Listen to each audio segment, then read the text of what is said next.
আচ্ছা, তাহলে আমরা আজকে ভেক্টর অ্যাটম মডেল স্টার্ট করব। ভেক্টর অ্যাটম মডেলটা কিন্তু কোয়ান্টাম মেকানিক্স এর পার্ট, CC11, আর এইটার বেস্ট আমরা করতে পারবো আমাদের যে নিউক্লিয়ার ফিজিক্সের বই আমরা ফলো করি, ওই নিউক্লিয়ার ফিজিক্সের বইতে এই চ্যাপ্টার রয়েছে ভেক্টর অ্যাটম মডেল, ওইটা আমরা ফলো করলে এটা ভালো হবে। কিন্তু এটা কিন্তু খেয়াল রাখবে, এটা নিউক্লিয়ার ফিজিক্স না, এটা কোয়ান্টাম মেকানিক্স এর পার্ট, ঠিক আছে? তো চলো জিনিসটার ব্যাপারে আমরা একটু স্টার্ট করি। বোর আমরা বোর থিওরি জানি,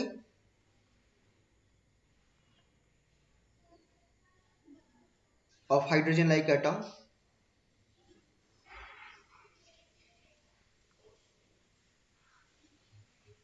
হাইড্রোজেন, এটা একটু একটু স্টার্টিংটা বলে দিচ্ছি। হাইড্রোজেন লাইক অ্যাটম আমরা কি জানি বোর থিওরি থেকে? প্রথম কথা আমরা জানি যে দুটো কন্ডিশন আছে, যে ফার্স্ট হচ্ছে যে angular momentum, the electrons in atom revolves in fixed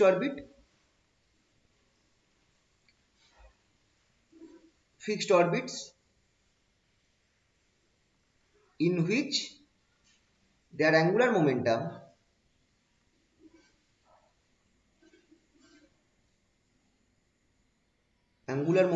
is integral multiple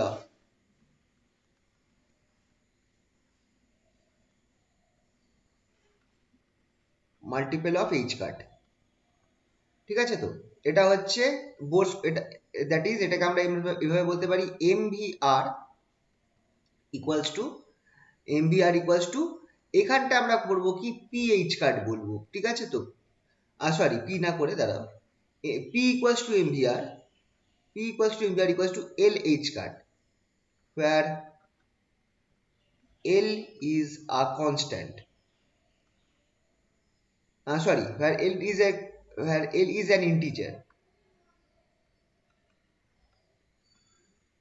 l এর কি কি ভ্যালু হতে পারে? 1 2 3 ডট ডট ডট, এই ভ্যালুস গুলো l এর পসিবল আছে, ঠিক আছে? তো তো ইট ইজ অ্যান কোয়ান্টাম, যেটা এখানটায় বলছে যে momentum, sorry angular momentum, not P,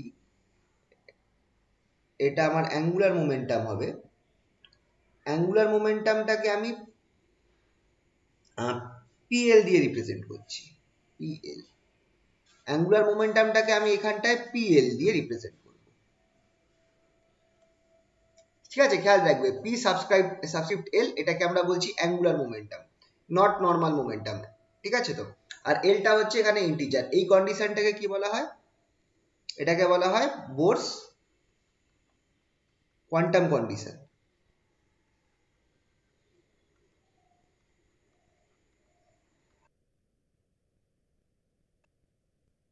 orbit আর emitting energy in form of electromagnetic waves।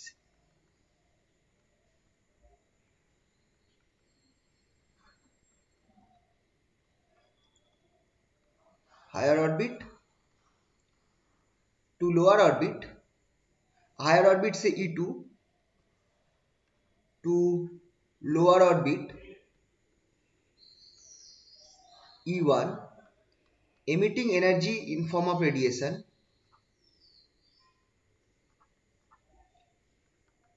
in form of radiation। সেটা রেডিয়েশনের এনার্জি, সেই হ্যাভিং ফ্রিকোয়েন্সি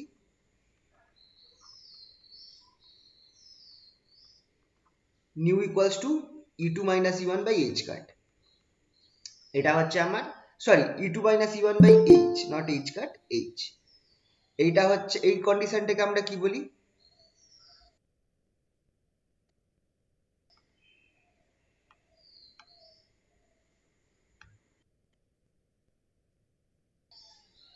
এই কন্ডিশনটাকে আমরা কি বলি?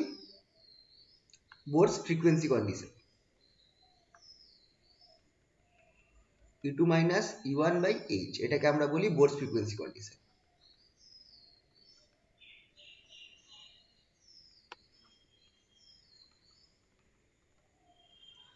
তো ঠিক আছে? তো এই যে আমরা রেডিয়েশনটা পাচ্ছি, এই রেডিয়েশনটাকে কি বলা হয়? যে রেডিয়েশনটা আমরা পাবো যখন একটা, এই জায়গাটা থেকে আমরা মেন আইডিয়াটা আমাদের স্টার্ট হবে।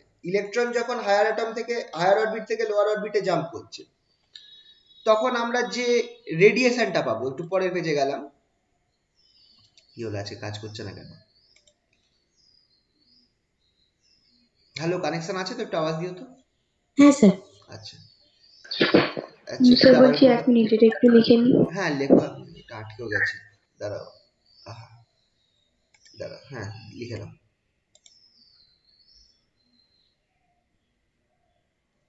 আবার মনে হয় আপডেট নেবে।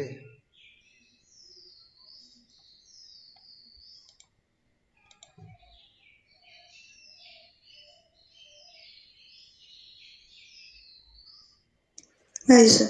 হুম, তো এইটাকে আমরা বলছি বোর্ড ফ্রিকোয়েন্সি কন্ডিশন। এবার ঘটনাটা ঘটছে কি, যে যখন ধরো যখন ইলেকট্রনটা, ধরো এটা আমার নিউক্লিয়াসটা, এবার ইলেকট্রনটা যখন হাই অরবিট থেকে লোয়ার অরবিটে জাম্প করছে,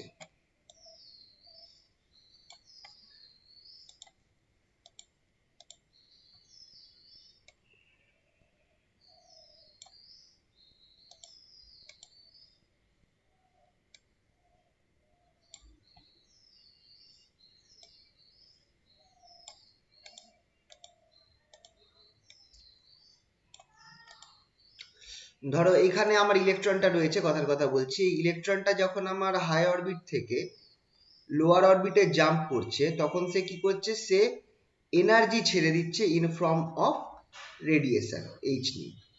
ঠিক আছে, তো এই লোয়ার অরবিটের, রেডি। হ্যাঁ বলো। এই ওপরের অরবিট যেটা আছে তার এনার্জি আমরা ধরে নিচ্ছি E1, এই ওপরের অরবিটটার এনার্জি আমরা, সরি, উপরের E2, আর এই এনার্জিটা হচ্ছে E1। তো ইলেকট্রনটা যখন আমার হায়ার অরবিট থেকে লোয়ার অরবিটে জাম্প করছে, সেইটাকে আমরা কি পাচ্ছি, আমরা রেডিয়েশন হিসাবে পাচ্ছি। এই রেডিয়েশন গুলোকে আমরা দেখতে পারি অ্যাজ, এই রেডিয়েশনটাকে আমরা দেখতে পারি লাইন স্পেকট্রা হিসাবে। লাইন স্পেকট্রা হিসাবে আমি দেখতে পারি। লাইন স্পেকট্রা কিরকম হয়, তোমরা ধরো অন্ধকার ব্যাকগ্রাউন্ডের মধ্যে, তোমরা ধরো অন্ধকার ব্যাকগ্রাউন্ডের মধ্যে এরকম কালার দেখতে পাবে। অন্ধকার ব্যাকগ্রাউন্ডের মধ্যে, যাই হোক এটা অন্ধকার করতে পারবো না এখানে, যাই,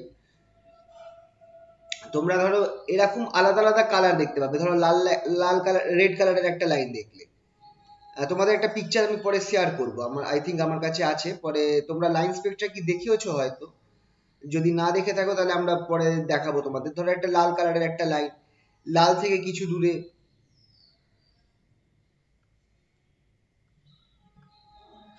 কি হচ্ছে আজকে তা, লাল থেকে কিছু দূরে তুমি একটা হয়তো স্যাফরন কালারের লাইন পাবে, তার থেকে কিছু দূরে তুমি একটা হলুদ কালারের লাইন পাবে,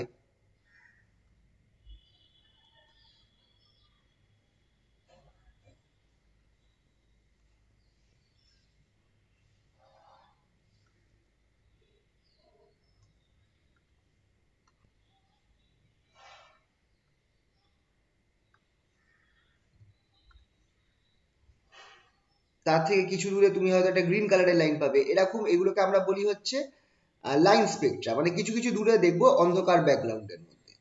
আমরা জিনিসগুলোকে দেখবো একটু একটু দূরে দেখবো, এগুলো একদম কাছাকাছি থাকবে না। নর্মালি হয় কি, মানে এইগুলো একটু মোটা হয় আর কি আরো। আর তারপর এরকম কালার রেড টু ভায়োলেট আমরা কিছু কিছু লাইন দেখতে পাবো, মানে পার্টিকুলার কিছু কিছু ফ্রিকোয়েন্সি অ্যাভেলেবেল আছে, সব ফ্রিকোয়েন্সি অ্যাভেলেবেল নেই।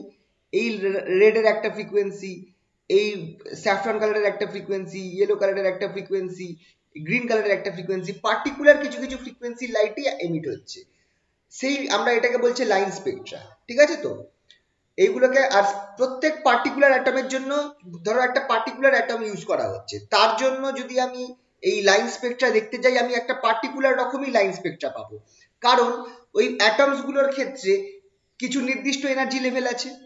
এবার ওই নির্দিষ্ট এনার্জি লেভেল গুলো থেকে যখন ইলেকট্রন হায়ার অরবিট থেকে লোয়ার অরবিটে জাম্প করবে, তখন আমরা কি, সেই নির্দিষ্ট অ্যাটমের জন্য আমি ওই নির্দিষ্ট লাইনগুলো দেখতে পাবো আর কি।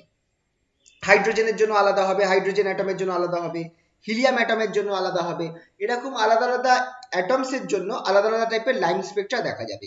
এই জিনিসটা তোমরা যদি তোমাদের প্র্যাকটিক্যাল যদি সেকেন্ড ইয়ারে একটু আধটু হয়ে থাকে, তাহলে তোমরা এই জিনিসটা হয়তো দেখে থাকতে পারো, হিলিয়াম সোর্সের তোমরা এটা দেখে থাকতে পারো। আর না হলে আমি পিকচারটা শেয়ার করব, তখন তোমরা একটু দেখো। তো এই যে লাইন স্পেকট্রাটা আমরা পাচ্ছি, খুব ইম্পর্টেন্ট জিনিস, এই যে লাইন স্পেকট্রাটা আমরা পাচ্ছি, এটা কেন পাচ্ছি? কারণ অ্যাটমস গুলোর মধ্যে ইলেকট্রন গুলো হায়ার স্টেট থেকে লোয়ার স্টেটে যখন যাচ্ছে তখন তারা এনার্জি ছেড়ে দিচ্ছে। আর ওরা কিন্তু সব এনার্জি ছাড়তে পারবে না, পার্টিকুলার কিছু ফ্রিকোয়েন্সি ছাড়তে পারবে, পার্টিকুলার কিছু। কারণ এই যে অ্যাটমস গুলো যে সেল গুলোতে রয়েছে, সেই এলগুলোর এনার্জি গুলো কিন্তু ডিসক্রিট, ঠিক আছে? তো সব এনার্জি মানে all types of energy possible না, কিছু কিছু পার্টিকুলার অরবিটই পসিবল, যে অরবিটস গুলোতে আমার অ্যাঙ্গুলার মোমেন্টাম এইচ কাটের মাল্টিপল হবে, ফার্স্ট কথা। সেকেন্ড কথা হচ্ছে কি, আমার সেই আলাদা আলাদা কিছু পার্টিকুলার এনার্জি যেহেতু পসিবল, তাই যখন হায়ার এনার্জি থেকে লোয়ার এনার্জিতে নামবে, সে কিছু পার্টিকুলার ফ্রিকোয়েন্সি অ্যাটম থেকে এমিট হবে, পার্টিকুলার ফ্রিকোয়েন্সি রেডিয়েশনই অ্যাটম থেকে এমিট হবে। আর এইটা হয় কি করে? এটা নর্মালি হয়, ধরো হিলিয়াম টিউব তোমরা হয়তো দেখেছো, একটা হিলিয়াম তোমরা আমাদের কলেজে আছে, দেখবে কলেজের মধ্যে তোমাদেরও থাকবে হিলিয়াম ভেপার ল্যাম্প।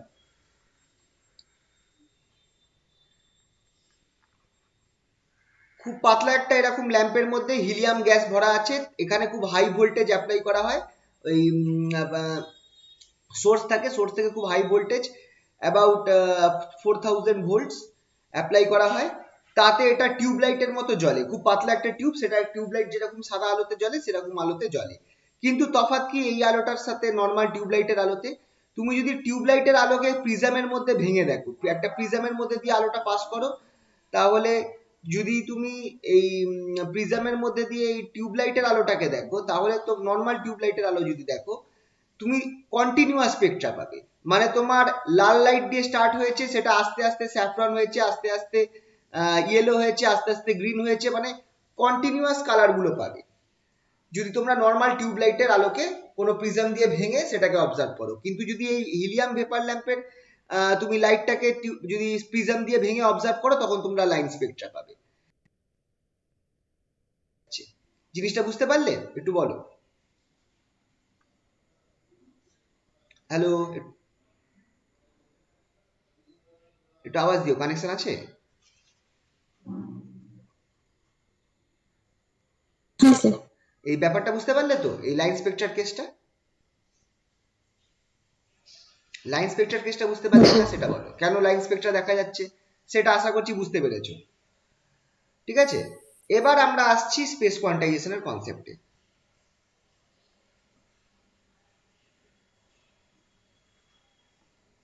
ঘটনা এবার হয় কি, এটা তো আমার বোরস থিওরি ছিল, এবার দেখা গেল কি, এটা দেখা গেল জিম্যান এফেক্ট দেখা গেল।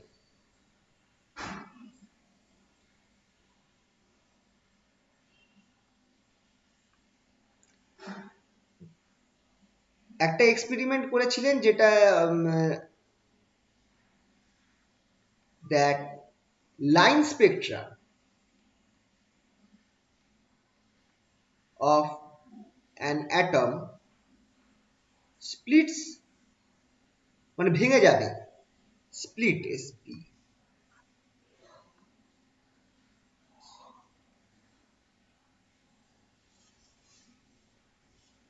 into a number of lines when the source, the atoms are placed in strong magnetic field.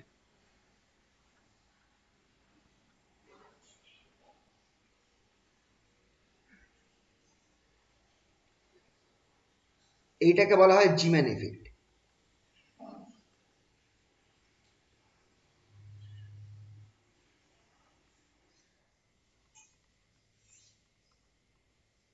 জিম্যান effect, যে এই যে আমাদের যে লাইন স্পেকট্রাটা আমরা দেখালাম, এই যে লাইন স্পেকট্রাটা যেটা রয়েছে আর কি,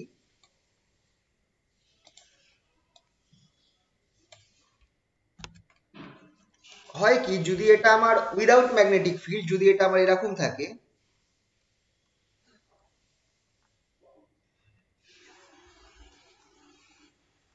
যদি আমরা ম্যাগনেটিক ফিল্ড অ্যাপ্লাই করি, তখন দেখা যাবে এই লালটা যেটা আছে সেটা দুটো কালারে ভেঙে গেছে, সেই কথার কথা বলছি, দুটোতেই ভাঙবে তার কোনো মানে নেই, বাট মোটামুটি দুটো কালারে ভেঙে যাবে। এই লাইট গুলো স্প্লিট করে যাচ্ছে, কাছাকাছি লাইট গুলো সব স্প্লিট করে যাচ্ছে।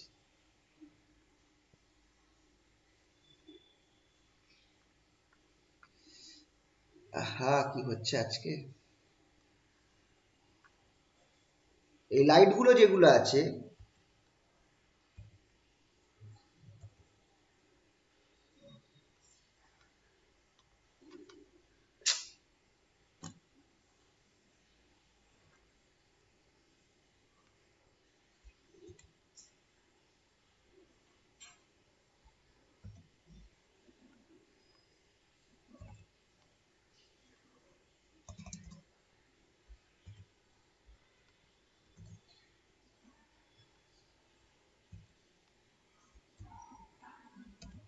এটা আমি কথার কথা বললাম, একদম যে সেম কেস হবে তার কোনো মানে নেই, কিন্তু মোটামুটি আমরা দেখবো যেটা লাইন্স যেগুলো আছে তারা কিন্তু স্প্লিট করে যাবে, মানে একাধিক লাইনে ভেঙে যাবে নর্মালি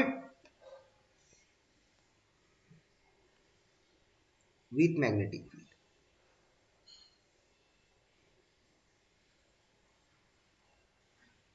এই যে লাইন্স গুলো রয়েছে সেগুলো কি হচ্ছে আমার, যেটা আগে আমার উইদাউট ম্যাগনেটিক ফিল্ড হলো একটা একটা লাইন ছিল, এখন দেখা যাবে আইদার দুটো বা তিনটে লাইন তৈরি হয়েছে, এরকম দেখা যাবে।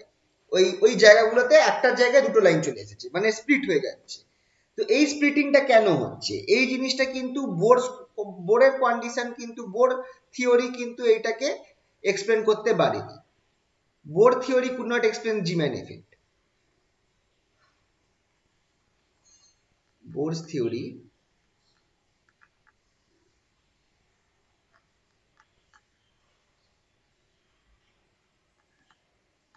জিম্যান এফেক্ট, বোরের থিওরি কিন্তু জিম্যান এফেক্টটাকে এক্সপ্লেন করতে পারেনি, যে এরকম কেন লাইন্স গুলো যেটা আছে তারা স্প্লিট হয়ে দুটো হয়ে যাচ্ছে বা তিনটে হয়ে যাচ্ছে, সেটা কিন্তু বোর থিওরি এক্সপ্লেন করতে পারেনি। তো সেই সমস্যাটার সমাধান করার জন্য, এই সমস্যাটা সমাধান করার জন্য কি হলো, এই সমস্যাটাকে সমাধান করার উপায় ছিল এই স্পেস কোয়ান্টাইজেশনের কনসেপ্ট সোমারফিল্ড আনলেন, সোমারফিল্ড স্পেস কোয়ান্টাইজেশনের কনসেপ্ট আনলেন। সেইটাতে কি হলো, ওইখানে উনি বললেন যে ইলেকট্রিক ফিল্ডের জন্য ম্যাগনেট যে সরি ম্যাগনেটিক ফিল্ডের জন্য যে ইলেকট্রনের যে অরবাইটাল আর স্পিন মোশন সেটা ইনফ্লুয়েসড হয়ে যাচ্ছে, সেই ব্যাপারটা এবার আমরা ডিসকাস করবো। পরের পেজে গেলাম, যে the concept of space quantization is then of space quantization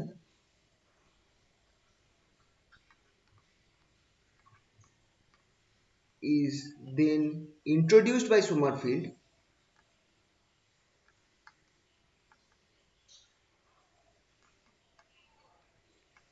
to explain the splitting of spectral lines, splitting of spectral lines।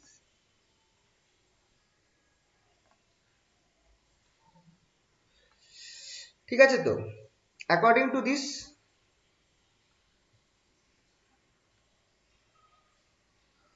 this কি বলেছেন, যে the magnetic field,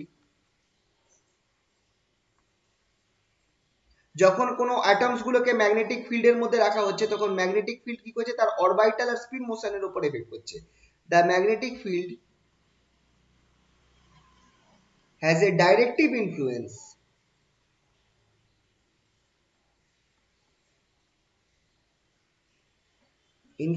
on the orbital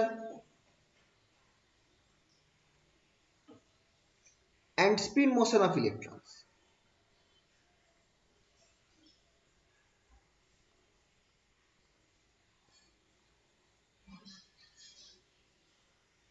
এবার এই জায়গাটা আমরা একটুখানি ডিটেলসে আলোচনা করব, ঠিক আছে।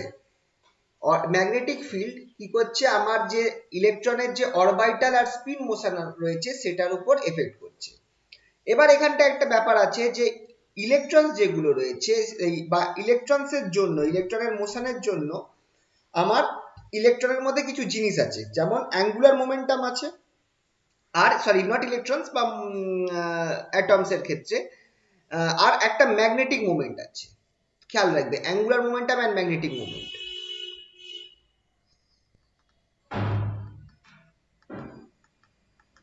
অ্যান্ড ম্যাগনেটিক মোমেন্ট, এই জায়গাটা ইম্পর্টেন্ট, এই জায়গাটা বুঝতে হবে, এটার উপরই তোমাদের বাকি পুরো কনসেপ্টটা দাঁড়িয়ে রয়েছে, ঠিক আছে? তো angular momentum and magnetic moment, খেয়াল করো, আমরা ধরো একটা ইলেকট্রনের ছবি আঁকছি, ইলেকট্রন না, এটা আমরা একটা এই কি বলে, আমরা একটা নিউক্লিয়াসের ছবি আঁকছি, নিউক্লিয়াস, আর তার মধ্যে আমার এই একটা নিউক্লিয়াস রয়েছে, নিউক্লিয়াসের মধ্যে আমার এটা একটা অরবিট, আর এই অরবিটের মধ্যে ধরো আমার একটা ইলেকট্রন ঘুরছে, এটা হচ্ছে আমার ইলেকট্রন, এটা হচ্ছে আমার নিউক্লিয়াস।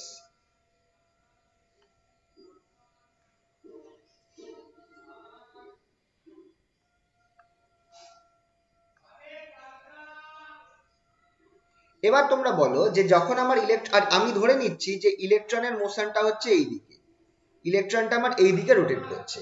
এবার তোমরা একটুখানি দেখে বলো যে ইলেকট্রনটা যদি এই দিকে রোটেট করে, তাহলে আমার এই ইলেকট্রনের রোটেশনের জন্য, যেহেতু ইলেকট্রনের একটা, দেখো খেয়াল করবে, ইলেকট্রনের একটা চার্জ আছে আর ইলেকট্রনের কি আছে, একটা মাস আছে, ইলেকট্রনের চার্জ আছে আর একটা মাস আছে, এমই হচ্ছে মাস অফ ইলেকট্রন।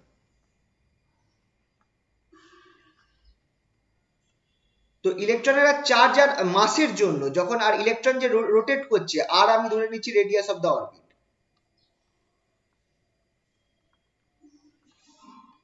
তাহলে খেয়াল করে দেখো, আর ভি হচ্ছে ভেলোসিটি, ভি হচ্ছে velocity of electron.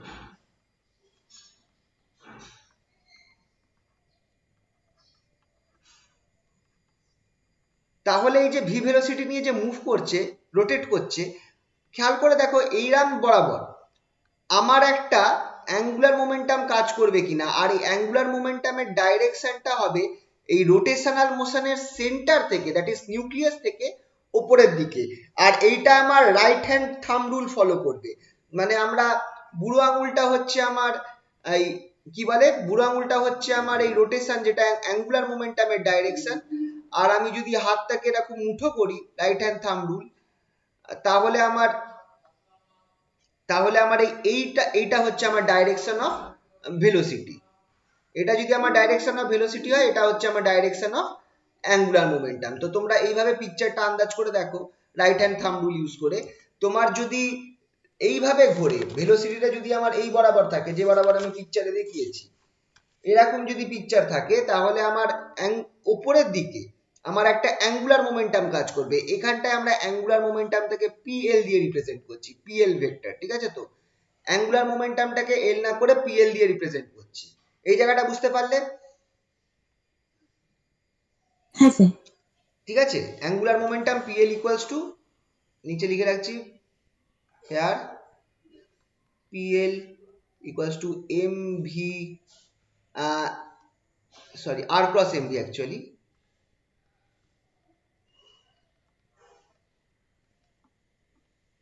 is the angular momentum.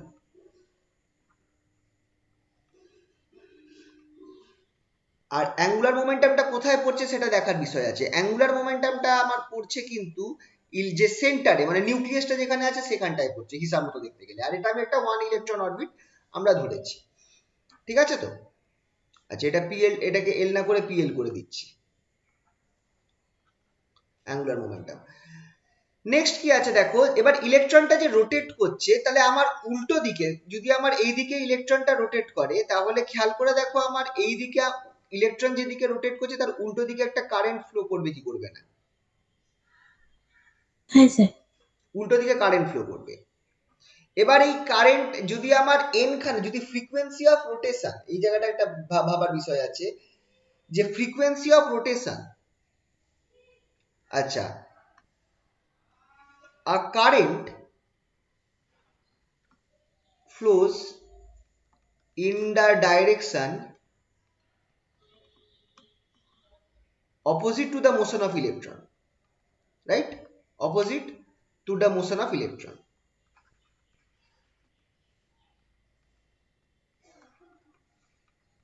আর এই কারেন্টের যে কারেন্টটা যে ফ্লো করছে সেই কারেন্টটার ভ্যালু কত হবে? The current flows in the direction opposite to the motion of electron, সেটাকে আমি এখানে আই দিয়ে রিপ্রেজেন্ট করেছি, দুখানা অ্যারো দেখাচ্ছি কারেন্টের ফ্লোটাকে বোঝাবার জন্য। তো এই যে কারেন্টটা যেটা ফ্লো করছে, আচ্ছা একটুখানি ইয়ে করি, এটা সিঙ্গেল অ্যারোই করে দিই, ঠিক আছে? একটা কারেন্ট অপোজিট ডাইরেকশনে মুভ করছে, আর এই যে কারেন্টটা আমার ফ্লো করছে এই কারেন্টটার মান কত হবে? এই কারেন্টের মান হবে, পরের পেজে গেলাম, কারেন্টের মান হবে I equals to E into nu, where nu is the frequency of rotation, খুব ইম্পর্টেন্ট, ফ্রিকোয়েন্সি স্যার অফ, আগের পেজটা একটু হ্যাঁ দেখাচ্ছি, রোটেশন, রোটেশন বলবো না, রেভলিউশন বলবো, অফ ইলেকট্রন।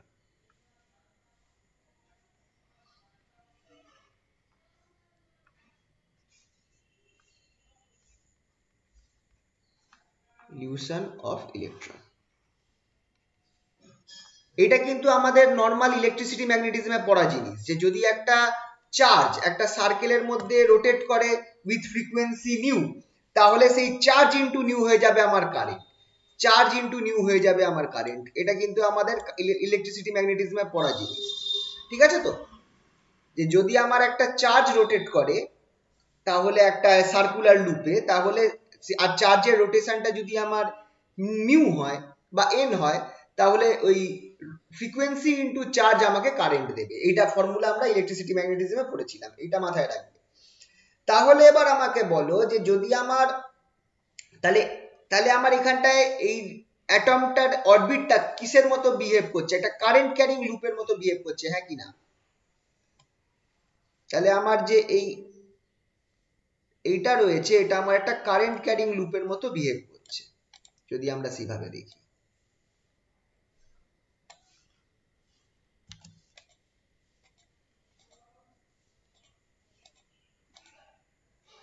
এইটা আমার একটা কারেন্ট ক্যারিং লুপের মতো বিহেভ করছে। আচ্ছা পরের পেজে গেলাম, তাহলে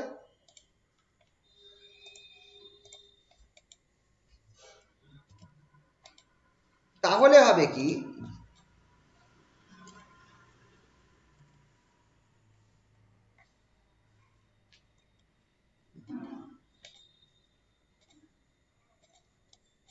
তো কারেন্ট ক্যারিং লুপের মতো যদি আমার বিহেভ করে তাহলে কি হবে দেখো, এইদিকে আমার কারেন্টটা ফ্লো করছে, এটা হচ্ছে আমার কি বলে নিউক্লিয়াসটা, এই বরাবর আমার পিএল থাকছে, পিএল ভেক্টর। এবার যেহেতু আমার ইলেকট্রনটা একটা কারেন্ট ক্যারিং লুপের মতো কাজ করছে, এর কি থাকবে? এর একটা ম্যাগনেটিক মোমেন্ট থাকবে, not electron, as the orbit of the electron, orbit of the, একটু নিচে লিখছি, এটা একটু জায়গা লাগবে, একটুখানি নিচে লিখবে, এখানটা আরেকটা অ্যারো দেখ, আরেকটা অ্যারো দেবো এখানে, as the orbit of the electron behaves as a current carrying loop,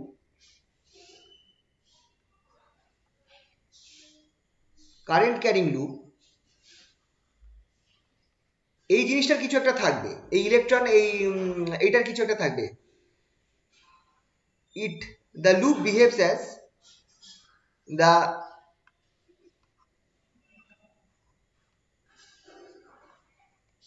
the atom has a magnetic moment, থাকবে কি থাকবে না? কারণ একটা কারেন্ট ক্যারিং লুপ একটা ম্যাগনেটিক ডাইপোলের মতো বিহেভ করে, যার একটা ম্যাগনেটিক মোমেন্ট আছে। আর কারেন্ট ক্যারিং লুপ, কথাটা লিখে রাখছি এখানটা, আর current carrying loop behave as a magnetic dipole, carrying loop behave as a magnetic dipole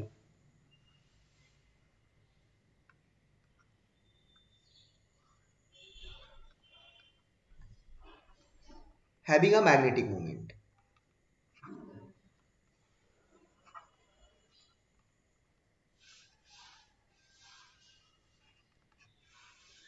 ঠিক আছে? তো কারেন্ট ক্যারিং ডাইপোলের মতো একটা এটা একটা ম্যাগনেটিক ডাইপোলের মতো কাজ করবে লুপটা, তার একটা ম্যাগনেটিক মোমেন্ট থাকবে। ম্যাগনেটিক মোমেন্টের ডাইরেকশনটা আমি দিচ্ছি, ম্যাগনেটিক মোমেন্টের ডাইরেকশনটা হবে নিচের দিকে, কারণ এটাও আমার ওই right hand thumb rule follow করে, কিন্তু কারেন্টের ডাইরেকশনটা যেহেতু উল্টো দিকে হচ্ছে তাই জন্য ম্যাগনেটিক মোমেন্টের ডাইরেকশনটা নিচেতে হবে। ম্যাগনেটিক মোমেন্টটাকে মিউ এল দিয়ে রিপ্রেজেন্ট করা হবে, আর এটাও একটা ভেক্টর হবে।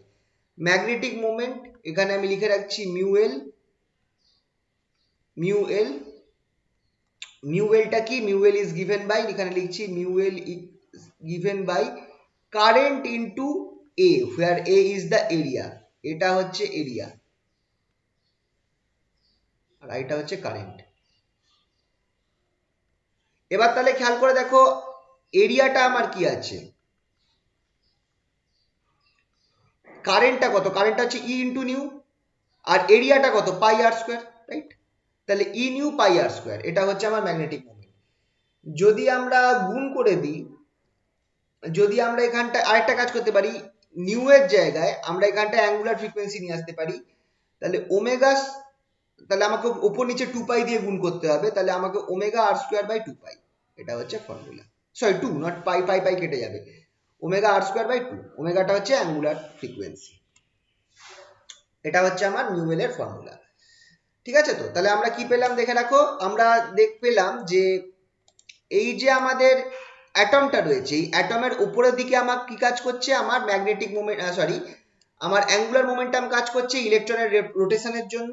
আর যেহেতু ইলেকট্রনের রোটেশন একটা কারেন্ট তৈরি করছে, সেই কারেন্টের জন্য আমার ঠিক এইটা নিচের দিকে উল্টো দিকে আমার ম্যাগনেটিক মোমেন্ট কাজ করবে মিউএল।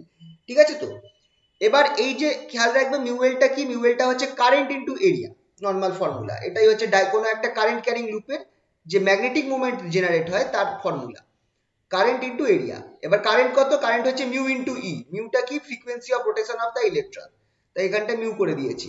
আর এরিয়া হচ্ছে পাই আর স্কোয়ার, আর হচ্ছে রেডিয়াস অফ দ্য অরবিট। তাহলে মিউটার জায়গায় ওমেগা বাই 2 পাই কটাও, পাই পাই কেটে গেল, তাহলে E omega by R, E omega R square by 2, এটা হচ্ছে আমার ম্যাগনেটিক মোমেন্টের ফর্মুলা। ক্লিয়ার এই অবধি?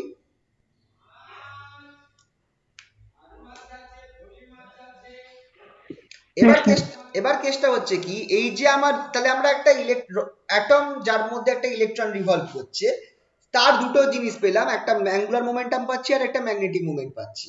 এই যে এদের যে রেশিওটা, এই রেশিওটা কিন্তু একটা কনস্ট্যান্ট হবে, সেটাকে বলা হবে জাইরোম্যাগনেটিক রেশিও। এই যে রেশিওটা of the angular between the magnetic moment and angular momentum, এটাকে বলা হয় জাইরোম্যাগনেটিক রেশিও। পরের পেজে গেলাম, খুব ইম্পর্টেন্ট। কিছু বাকি থাকলে বলো কারণ, হ্যাঁ?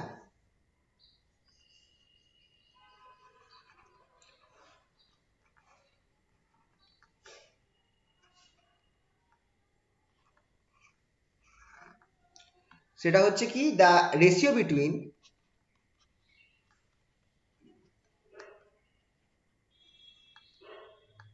the magnetic moment and angular momentum.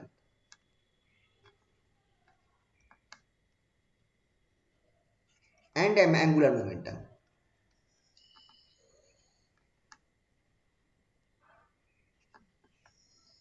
Angular momentum of the atom.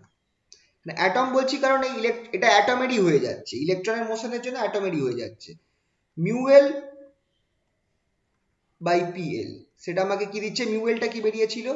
মিউএলটা আমার বেরোলো হচ্ছে E omega R square by 2, right? By পিএলটা আমার কি বেরিয়েছিল? পিএলটা বেরিয়েছিল M V R, that is M R square omega. PL এর ফর্মুলাটা এটা একটুখানি আগে লিখে রাখি, আগের পেজে। PL equals to m r square omega, এটাও একটা ফর্মুলা। ঠিক আছে, খেয়াল রাখবে PL equals to m r square omega। v এর জায়গায় v equals to r omega বসিয়ে দাও, তাহলে আমার গুণ হয়ে যাবে, PL এর স্কেলার ভ্যালু হবে m r square omega। ঠিক আছে, তো তাহলে সেটাকে আমি যদি বসিয়ে দিই, তাহলে আমার কি পাচ্ছি দেখো, এখানে কি কি কেটে যাচ্ছে? r স্কোয়ার কেটে যাচ্ছে, ওমেগা কেটে যাচ্ছে, আমার কানে এখানে থাকছে equals to e by 2m। তাহলে এই যে রেশিওটা আমরা দেখছি সেটা আমার কত বেরোলো? ই বাই 2m বেরোলো। ইনভলভস, তাহলে এই রেশিওটা involves only the charge and mass of electron,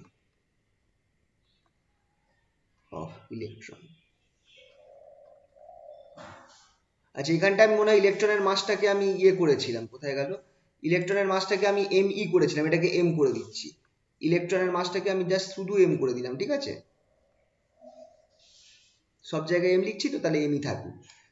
Involves charge and mass of electron. Mu L by PL, it involves charge and mass of electron is called and is a constant called, কারণ charge of আর mass of electrons দুটোই constant value, তাহলে এই জিনিসটাও constant হয়ে গেল, and is called gyromagnetic ratio.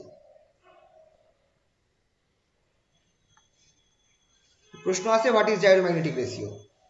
এবার আমরা কি জানি, আরেকটা ইম্পর্টেন্ট কেস হচ্ছে, সেটা হচ্ছে যে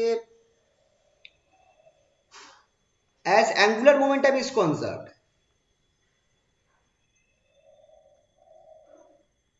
momentum is conserved, sorry, angular momentum, sorry, is quantized, conserved na quantized, according to Bohr's quantization quantum condition.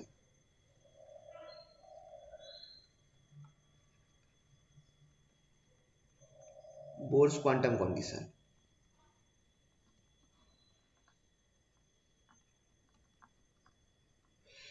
As angular momentum is quantized according to Bohr's quantum condition, সেই অবস্থায় আমরা কি বলতে পারি, PL যেটা, PL equals to LH cut, এটাই আমরা বলেছিলাম। সেই অবস্থায় তোমরা দেখো therefore mu L by PL, যেটা আমরা কি পেলাম, mu L by PL টা আমরা পেয়েছি equals to gyromagnetic ratio E by 2m।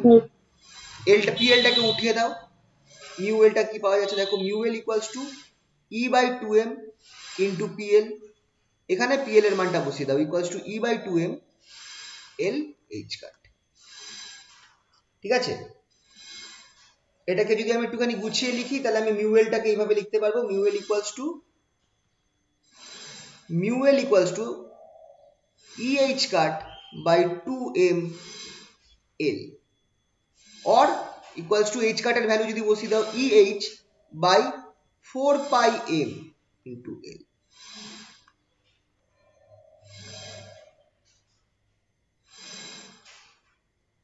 Equals to এলটাকে আমি রাখলাম, এই যে পরের টার্মটা আছে E H cut by two M বা E H by 4 pi M, এইটাকে আমি নাম দিচ্ছি mu B, very important, mu B. Mu বিটার একটা নাম আছে, পরের পেজে বলছি। তাহলে খেয়াল করো, PL equals to LH কাট, যেটা বোরস কোয়ান্টাম কন্ডিশন থেকে আমরা পাচ্ছি, তাহলে mu L by PL equals to E by 2m, এখান থেকে আমরা PL এর মানটা বসিয়ে দিলাম। তাহলে আমরা দেখছি যে ম্যাগনেটিক মোমেন্টটাকে আমরা এই টার্মসে লিখতে পারি, একটা ইন্টিজার থাকবে L, তার সাথে একটা কনস্ট্যান্ট টার্ম থাকবে। খেয়াল করে দেখো EH কাট বাই 2m বা EH বাই 4m, সেটার একটা ভ্যালু আছে, এইটাকে বলা হয় bore ম্যাগনেট্রন, where mu b equals to EH cut by 2m or equals to EH by 4 pi m is called Bohr magnetron.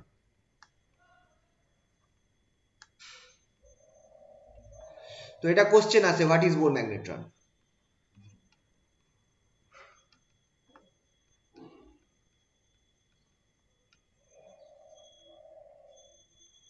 এক নম্বর কিংবা 2 নম্বর, এক নম্বরের প্রশ্ন আগে আসতো, এক নম্বরের প্রশ্ন আগে তো এক নম্বরের প্রশ্ন 5টা করতে হতো ইয়ার ওয়াইজে, তখন এটা দিত। আচ্ছা, ম্যাগনেট্রন না ম্যাগনেটন সম্ভবত, বোর ম্যাগনেটন, এটা একটু চেক করো তো, ম্যাগনেট্রন না ম্যাগনেটন, ম্যাগনেট্রন। আর হবে না, তাহলে আরই হবে, ঠিক আছে।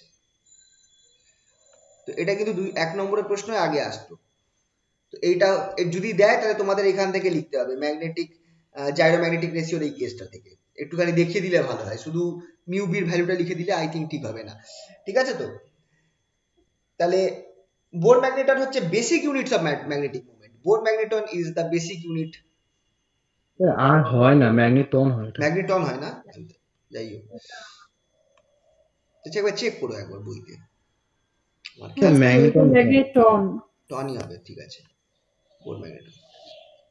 mu b is the basic unit of magnetic moments. মানে আমরা যখন ম্যাগনেটিক মোমেন্টস কে বার করি, কারণ ম্যাগনেটিক মোমেন্ট তো খুবই ছোট, magnetic of atomic magnetic moments, sorry not magnetic moments, of atomic magnetic moments, কারণ যখন অ্যাটমস এর ম্যাগনেটিক মোমেন্ট আমরা বার করি ওটা তো খুবই ছোট হবে, তো সেই জন্য আমরা বোর ম্যাগনেট্রনের ইউনিটসে বার করি অ্যাটমিক ম্যাগনেটিক।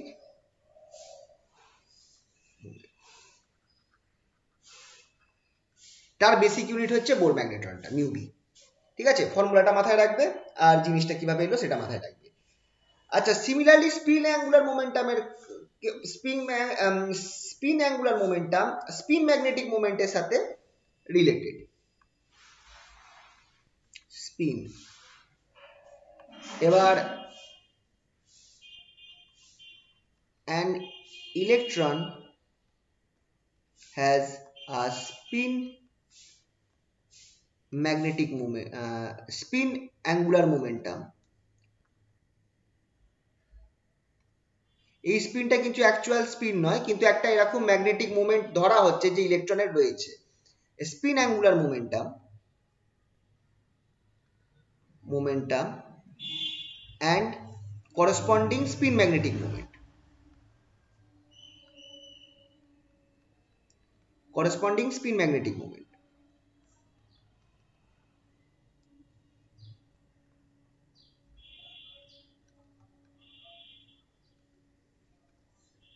তাদের মধ্যে relation, the relation between them is given by the ratio, not relation, the ratio between them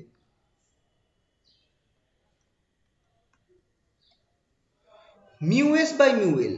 mu s হচ্ছে magnetic spin magnetic moment by ps যেটা হচ্ছে স্পিন অ্যাঙ্গুলার মোমেন্টাম, এস সাবস্ক্রিপ্টে থাকছে, সেটা equals to gs এখানটায় e by 2m gyromagnetic ratio. এটা হচ্ছে formula for spin magnetic moment আর স্পিন অ্যাঙ্গুলার মোমেন্টামের রিলেশনটা, রেশিওটা, সেটা হচ্ছে GS into E by two M. E by two এমটা তো জাইরোম্যাগনেটিক রেশিও, আর জিএসটা কি, জিএসটা একটা experimentally the value of GS is found to B 2,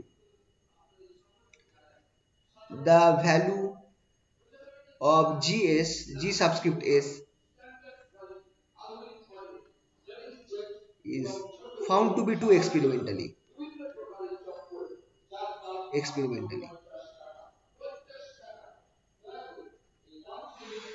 তাহলে এই অবস্থাতে খেয়াল রাখবে মিউ এস বাই পিএস, এখানটায় আমরা 2টা যদি বসিয়ে দিই, mu S equals to 2 into 2টা জিএস এর ভ্যালুটা ই বাই 2m ইন্টু পিএস।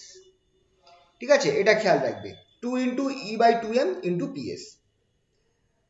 এবার পিএসটা কি, পিএসটা হচ্ছে spin angular momentum and spin of electron is also conserved, spin of electron is also conserved, sorry integral multiple discrete, not conserved, discrete actually, বারবার ওই কনজার্ভ বলতে বলতে অভ্যাস হয়ে গেছে। ইলেকট্রনের যে স্পিন সেটাও ডিসক্রিট হয়, কিছু পার্টিকুলার ভ্যালু থাকে, অল পসিবল ভ্যালুজ হয় না। তো স্পিনটা কি, spin of electron, the spin angular moment, spin angular momentum of electron কি হবে, ps equals to S H cut হবে, রাইট। এবার এখানে এস এর মানটা কি বলতে পারবো, এবার S is spin quantum number. আচ্ছা, একটা কথা বলা মিস হয়ে গেছে,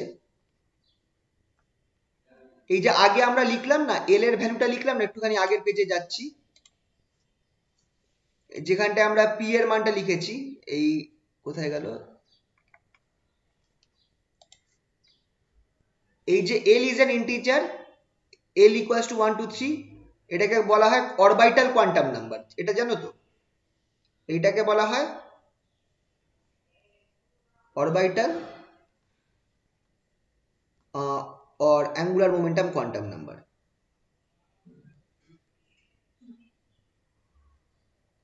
Quantum number একটুখানি খেয়াল রাখবে, এলটাকে বলা হয় অরবিটাল বা অ্যাঙ্গুলার মোমেন্টাম কোয়ান্টাম নাম্বার, এই জিনিসটা একটুখানি মাথায় রাখবে। আর একই রকম ভাবে এস যেটা আমরা এখন লিখলাম সেটাকে আমরা বলছি হচ্ছে স্পিন কোয়ান্টাম নাম্বার, এসটাকে আমরা বলছি spin quantum number. Spin quantum নাম্বারের মান কত হয়? S equals to half. তাহলে এবার দেখো মিউ এসটা তাহলে কি বেরোলো, দেয়ারফর স্যার মিউ উপর এস, লাইনটা একটু দেখান। হ্যাঁ কোনটা কোনটা আগের পেজটা? উপর লাইনটা, হ্যাঁ ঠিক আছে।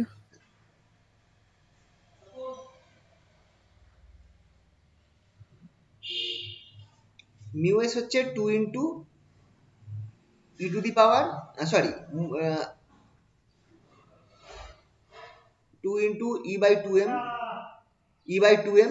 এখানটা আমার পিএস ছিল, পিএস এর মানটা, PS H cut, sorry PS ছিল, পিএস এইচ কাট না, পিএস, পিএস এর মানটা বসিয়ে দাও 2 E by two M. PS এর জায়গায় আমার কত বেরোবে, S H cut, S H কাটের জায়গায় তুমি বসিয়ে দাও হাফ, তাহলে আমার এখানটা হচ্ছে 2 E by two M into half H cut. সব মেরে কেটে কি পড়ে থাকছে দেখো, E H cut by two M. আচ্ছা E H cut by two M কার মান? Bohr magneton. হ্যাঁ, তাহলে এখান থেকে আমরা দেখছি দ্য স্পিন অ্যাঙ্গুলার মোমেন্টাম যেটা, সরি স্পিন ম্যাগনেটিক মোমেন্ট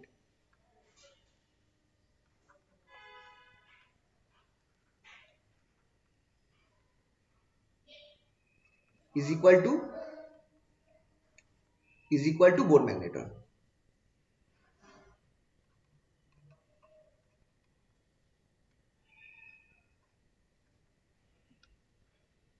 ঠিক আছে, spin magnetic moment is equal to Bohr magneton. আচ্ছা, তো এইটা ছিল আমাদের কোয়ান্টাই। এবার কোয়ান্টাইজেশনটা কিভাবে হচ্ছে, স্পেস কোয়ান্টাইজেশনটা কিভাবে হচ্ছে সেটা দেখো। যেহেতু আমার অ্যাঙ্গুলার মোমেন্টাম রয়েছে, যেহেতু there is an angular momentum and there is and angular মোমেন্টামের সাথে আমার কি অ্যাসোসিয়েটেড হয়ে রয়েছে, অ্যাঙ্গুলার মোমেন্টামের সাথে তোমরা খেয়াল করে দেখো, এই যে আমরা একটু আগের পেজে যেটা পেলাম, একটু আগের পেজে যাচ্ছি দেখাবার জন্য, এই অ্যাঙ্গুলার মোমেন্টামের কেসটা আমরা যেটা দেখলাম, অ্যাঙ্গুলার মোমেন্টাম কোথায় কত পেয়েছি, mu L equals to L mu. এই জায়গাটা ইম্পর্টেন্ট।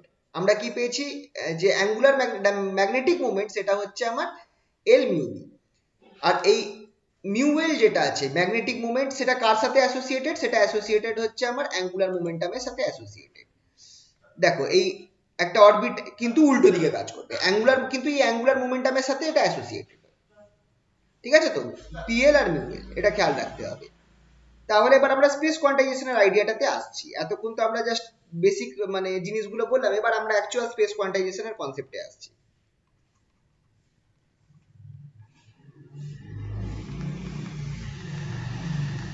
হচ্ছে এটা কি দেখো, মেন কেসটা যে অ্যাঙ্গুলার মোমেন্টাম যেটা আছে, দ্য অ্যাঙ্গুলার মোমেন্টাম বা sorry the magnetic moment mu L,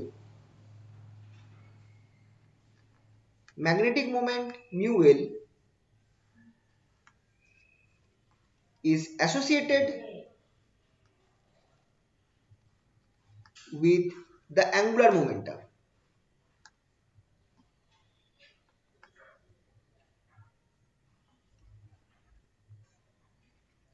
PL। ঠিক আছে, তো যে ম্যাগনেটিক মোমেন্ট যেটা আছে সেটা আমার অ্যাসোসিয়েট হয়ে রয়েছে কার সাথে, অ্যাঙ্গুলার মোমেন্টাম PL এর সাথে। এবার আমরা এখানে দেখেছি যে PLটা কি, PL equals to L H cut, PL equals to L H cut, এটা একটা formula. And also mu L যেটা সেটা হচ্ছে আমার L mu B, mu L যেটা সেটা আমার কত, এল মিউ বি, দুটো এল কিন্তু সেম, দুটো এল কিন্তু সেম।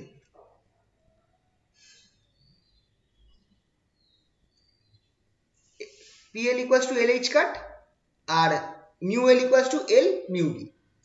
এই এলটাকে কি বলা হয়, হ্যাঁ L is called orbital quantum number, এই এলটাকে বলা হয় অরবিটাল কোয়ান্টাম নাম্বার। পরে পেজে গেলাম, here L is the orbital quantum number. Sir আগের পেজটা। হ্যাঁ হ্যাঁ হ্যাঁ,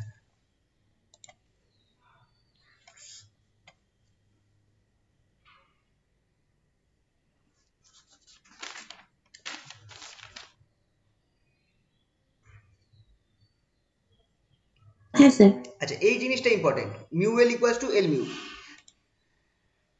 আর এলটাকে আমরা কি বলছি, এল হচ্ছে orbital quantum number.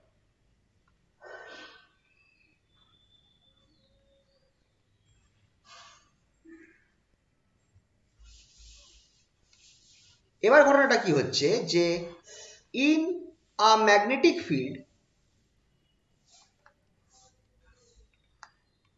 the magnetic vector the magnetic moment vector of the atom the magnetic moment vector of the atom of the atom tries to align itself with the magnetic field.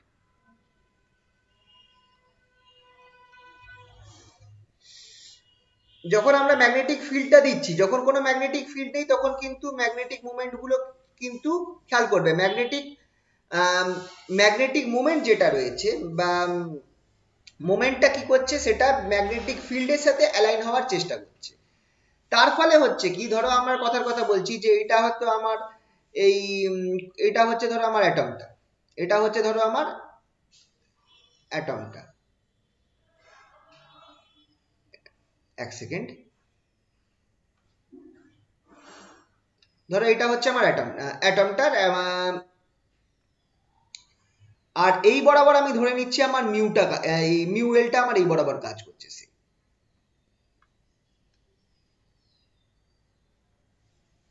এই বরাবর আমার magnetic মুভমেন্টটা কাজ করছে।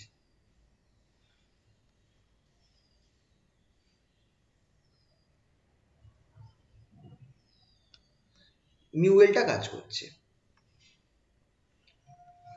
এবার mu এলটা যদি এই বরাবর কাজ করে, আর তাহলে আমার ম্যাগনেটিক মুভমেন্টের যদি আমি এখানটায় আমার একটা ম্যাগনেটিক ফিল্ড দিই, তাহলে আমার কি হবে, আমার মিউ এলটা অ্যালাইন হওয়ার চেষ্টা করবে ম্যাগনেটিক ফিল্ডের দিকে, ঠিক কিনা? যদি আমি একদিকে ম্যাগনেটিক ফিল্ড দিই, আমার এই যে ম্যাগনেটিক মুভমেন্ট যেটা আছে, ঠিক যেমন ধরো একটা ডাইপোলের ক্ষেত্রে কি হয় মনে পড়ছে, একটা চার্জের যে ডাইপোল হয়, প্লাস চার্জ মাইনাস চার্জ আর plus charge, minus Q plus Q, যখন তাকে তুমি একটা ইলেকট্রিক ফিল্ডের মধ্যে রাখো তখন সেই চার্জ এই কি হয়, এর উপর একটা টর্ক কাজ করে, এই চার্জের উপর একটা টর্ক কাজ করে আর সেটা ইলেকট্রিক ফিল্ডের সাথে অ্যালাইন হওয়ার চেষ্টা করে, ঠিক কিনা? ডাইপোল, দ্বিমেরু। হ্যাঁ স্যার। একরকম ভাবে যদি তুমি একটা ম্যাগনেটকে তুমি ম্যাগনেটিক ফিল্ডের মধ্যে রাখো, সেও তোমার অ্যালাইন করার চেষ্টা করবে। একই রকম ভাবে খেয়াল করে দেখো, এই যে অ্যাটমস গুলো রয়েছে তার একটা ডাইপোল মুভমেন্ট রয়েছে, তারাও কি করবে, তারাও আমার ম্যাগনেটিক ফিল্ডের দিকে অ্যালাইন হওয়ার চেষ্টা করবে। কিন্তু এখানটায় একটা কেস রয়েছে, এখানটায় যে আমার ম্যাগনেটিক মোমেন্ট যেগুলো রয়েছে সেই মোমেন্ট গুলো কিন্তু আমার কোয়ান্টাইজ, মিউ এল যেটা সেটা equals to L into mu, where L is integer. Hence, magnetic moment are quantized.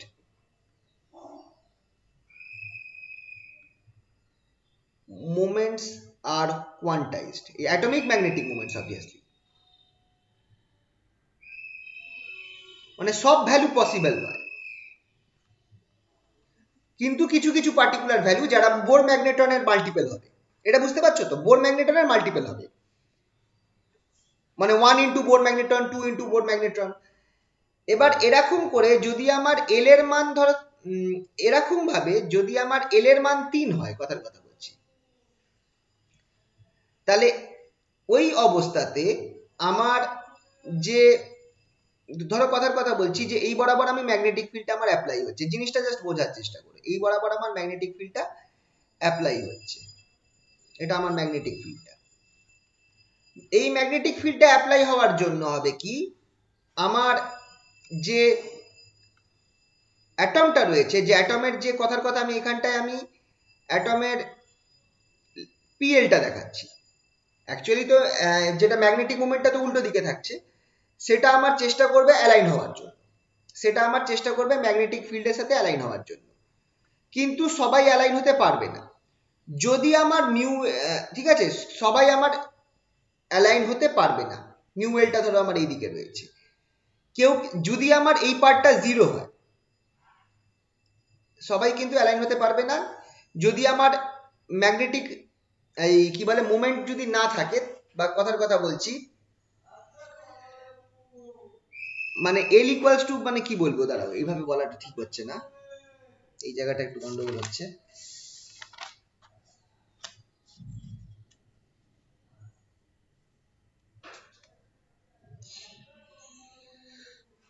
মানে মেন আইডিয়াটা হচ্ছে কি, যে আমার এরকম ভাবে কিছু কিছু পার্টিকুলার, দেখো এই জিনিসটা বুঝতে পারছো কিনা ব্যাপারটা, আমি এই জায়গাটা ঠিক এক্সপ্লেন করতে পারছি না। স্পেস বরাবর কোয়ান্টাইজড হয়ে যাবে ম্যাগনেটিক মুভমেন্টটা,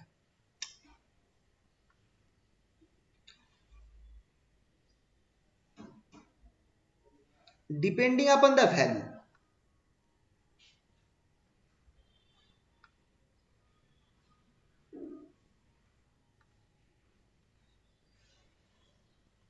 কেসটা হচ্ছে কি, ধরো ধরো কথার কথা, যদি ম্যাগনেটিক মোমেন্টটা জিরো হয়, তাহলে কি ফিল্ডের সাথে, তাহলে ম্যাগনেটিক মোমেন্টটা কি ফিল্ডের দিকে অ্যালাইন্ড হবে? হবে না, ঠিক কি না? কিন্তু তার অন্য কিছু ভ্যালুর জন্য সেটা অ্যালাইন হতেও পারে, আবার নাও হতে পারে। মানে ম্যাগনেটিক মোমেন্টটা আমার একটা ক্ষেত্রে হয়তো আমার বেস্ট অ্যালাইন হবে, কথার কথা বলছি, এটা ঠিক এইটার সাথে মিলিয়ে আমি বলতে পারবো না, বোঝাতে পারবো না, এর হয়তো আরো ডিটেলস ক্যালকুলেশন আছে। তোমরা এইটা ভাবো যে কি কি কেস হতে পারে। ধরো এইদিকে ফিল্ড রয়েছে, এই দিক বরাবর এই অ্যারোটা আমার ম্যাগনেটিক মোমেন্টকে দেখাচ্ছে। ধরো একটা ক্ষেত্রে হতে পারে যদি ম্যাগনেটিক মোমেন্টটা জিরো হয়, কথার কথা, তাহলে সেটা কি আমার অ্যালাইন করবে ফিল্ডের সাথে? করবে না, সেটা যেমন আছে তেমনই থাকবে, মানে এই বরাবর থাকবে, কথার কথা নর্মাল থাকবে, জিরো থাকবে। এবার একটার ক্ষেত্রে আমার কিছুটা অ্যালাইন হবে, যত ম্যাগনেটিক মোমেন্টটা বাড়বে তত আমার সে ফিল্ডের সাথে বেশি অ্যালাইন হতে চেষ্টা করবে। এইভাবে ভাবো, ম্যাগনেটিক মোমেন্টটা যত বাড়বে তত আমার সেটা ফিল্ডের সাথে বেশি অ্যালাইন হওয়ার চেষ্টা করবে, যেটা আমার, আর একটা জিনিস আমার সব থেকে ভালো অ্যালাইন হবে, কথার কথা বলছি, এই জায়গাটা বুঝতে পারছো তো? এটা জাস্ট এইভাবে লিখো না, কিন্তু আমি এটা জাস্ট বোঝাবার জন্য বলছি। আর অনেক সময় হতে পারে কি, তোমার যদি ম্যাগনেটিক মোমেন্ট উল্টো দিকে থাকে, তাহলে সেটা ফিল্ডের উল্টো দিকে অ্যালাইন হওয়ার চেষ্টা করবে। যদি ম্যাগনেটিক মোমেন্ট উল্টো দিকে থাকে, সেটা কি হবে, সেটা ফিল্ডের উল্টো দিকে অ্যালাইন হওয়ার চেষ্টা করবে। মানে এরকম একটা ব্যাপার হবে আর কি। এই জিনিসটা বুঝতে পারছো তো? যদি ম্যাগনেটিক মোমেন্টটা জিরো হয়, তাহলে সেটা হয়তো আমার ফিল্ডের সাথে অ্যালাইনই করবে না, ফার্স্ট অফ অল। আর ম্যাগনেটিক মোমেন্টটা যদি আবার একটু বেশি হয়, তাহলে সেক্ষেত্রে সে ফিল্ডের সাথে অল্প অ্যালাইন করবে। তাহলে এই যে আমি অ্যারোগুলো দেখছি, দেখালাম না, এই অনুযায়ী আমার অরবিট গুলো চেঞ্জ হবে। এটা একটা অরবিটের ওরিয়েন্টেশন, এটা একটা অরবিটের ওরিয়েন্টেশন, এটা একটা অরবিটের ওরিয়েন্টেশন, এটা একটা অরবিটের ওরিয়েন্টেশন। বুঝতে পারছো তো? অরবিট গুলো যখন আমার এইটা ম্যাগনেটিক মোমেন্ট, তখন আমার অরবিটটা এরকম, যখন আমার এটা ম্যাগনেটিক মোমেন্ট, তখন এটা আমার অরবিটের ওরিয়েন্টেশন। তো এইভাবে আমার অরবিটের ওরিয়েন্টেশনটা চেঞ্জ হচ্ছে। বুঝতে পারলে কিনা একটু বলো এই জায়গাটা। এবার এইটা ঠিক আমি বললাম, এটা জাস্ট বোঝাবার জন্য, ঠিক এইভাবে আমার মিউয়েল দিয়েই আমি দেখাতে পারবো না, কিন্তু আমি জাস্ট বোঝাবার চেষ্টা করছি যে ম্যাগনেটিক মোমেন্ট গুলো যেহেতু কোয়ান্টাইজড, সেই কারণে ম্যাগনেটিক মোমেন্টটার ভ্যালু অনুযায়ী আমার প্রত্যেক ডাইপোল গুলো কিছু কিছু পরিমাণ, বা মানে কিছু কিছু পরিমাণ সেটা অ্যালাইন্ড হবে with field, with the magnetic field. যেটার ভ্যালু হাইয়েস্ট হবে ম্যাগনেটিক মোমেন্টের, সেটা সব থেকে ভালো অ্যালাইন্ড হবে ফিল্ডের সাথে। বাকিগুলো হয়তো একটু তুলনামূলক কম অ্যালাইন্ড হবে। তো কিন্তু সেই অ্যালাইনমেন্ট গুলোর জন্য কত পরিমাণ অ্যালাইন্ড হতে পেরেছে এই ম্যাগনেটিক মোমেন্টের ডাইরেকশনটা উইথ ফিল্ড, সেইটা অনুযায়ী আমার অরবিটের ওরিয়েন্টেশনটা চেঞ্জ হবে, সেই অনুযায়ী আমার অরবিট গুলোর ওরিয়েন্টেশন গুলো চেঞ্জ হবে। বুঝতে পারলে তো? এই জায়গাটা বুঝতে পারলে কিনা বলো? এইটুকু জাস্ট কনসেপ্টটা লাগাও, এই জিনিসটা এই এই হিসাবটা ঠিক হবে না। আমি জাস্ট এটা বোঝাবার জন্য বললাম, কিন্তু এইটা কিন্তু ঠিক দেওয়া যাবে না। যেহেতু আমরা দেখছি ম্যাগনেটিক মোমেন্টটা কোয়ান্টাইজড, তার থেকে আমরা বলতে পারছি যে ফিল্ড যখন অ্যাপ্লাই করব, তখন হবে কি, আমার যে ম্যাগনেটিক মোমেন্ট যেটা রয়েছে, সেই ম্যাগনেটিক মোমেন্ট ভেক্টর গুলো ফিল্ডের সাথে অ্যালাইন করবে অ্যালং ডিফারেন্ট পজিশন। ঠিক আছে তো?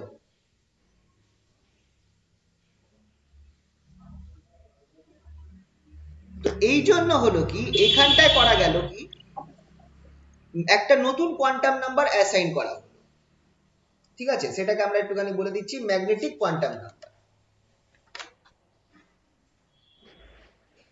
মানে স্যার এখানে কত রেঞ্জ থেকে এটা অ্যালাইন হওয়া শুরু করবে, ধরুন মানে আমরা এটা 90 ওইভাবে আমি থেকে। বলছি, ওটা এক্ষুনি বুঝতে পারবে। এবার তাহলে এখানে ঘটনাটা করছে কি, in presence of magnetic field, presence of magnetic field, align করার সময় ওরিয়েন্টেশনের ব্যাপারটা আসছে।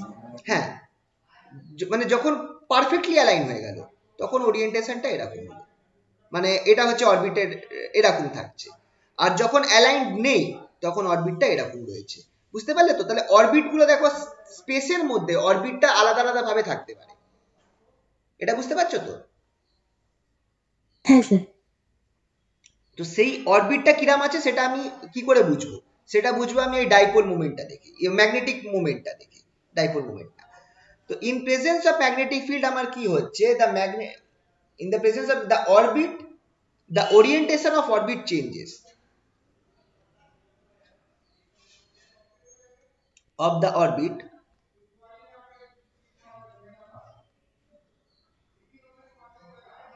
as the dipole moment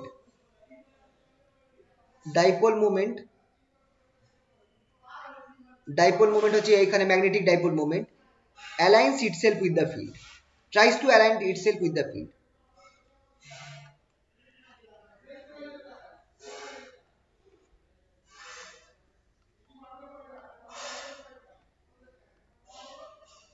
with the field,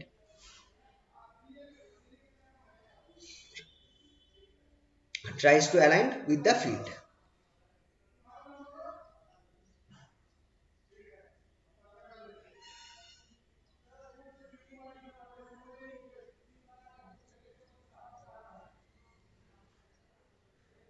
পরের পেজে গেলাম, align with the field. As the dipole moment, as the magnetic dipole moment is quantized,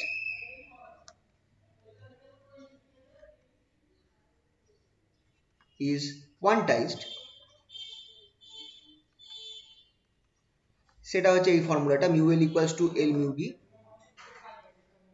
the orientation of space of orbit in space is also quantized,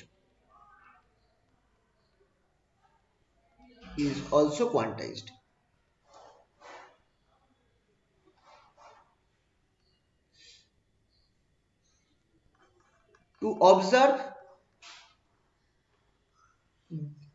this quantization of space,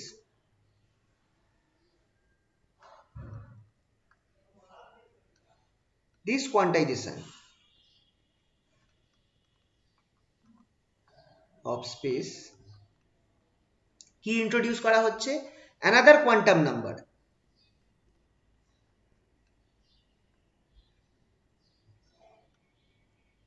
যেটাকে আমরা বলবো magnetic quantum number.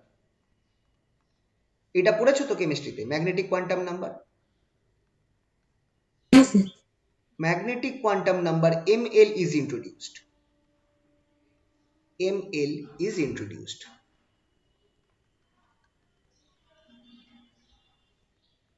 right? ml এর value কি হবে? The value of ml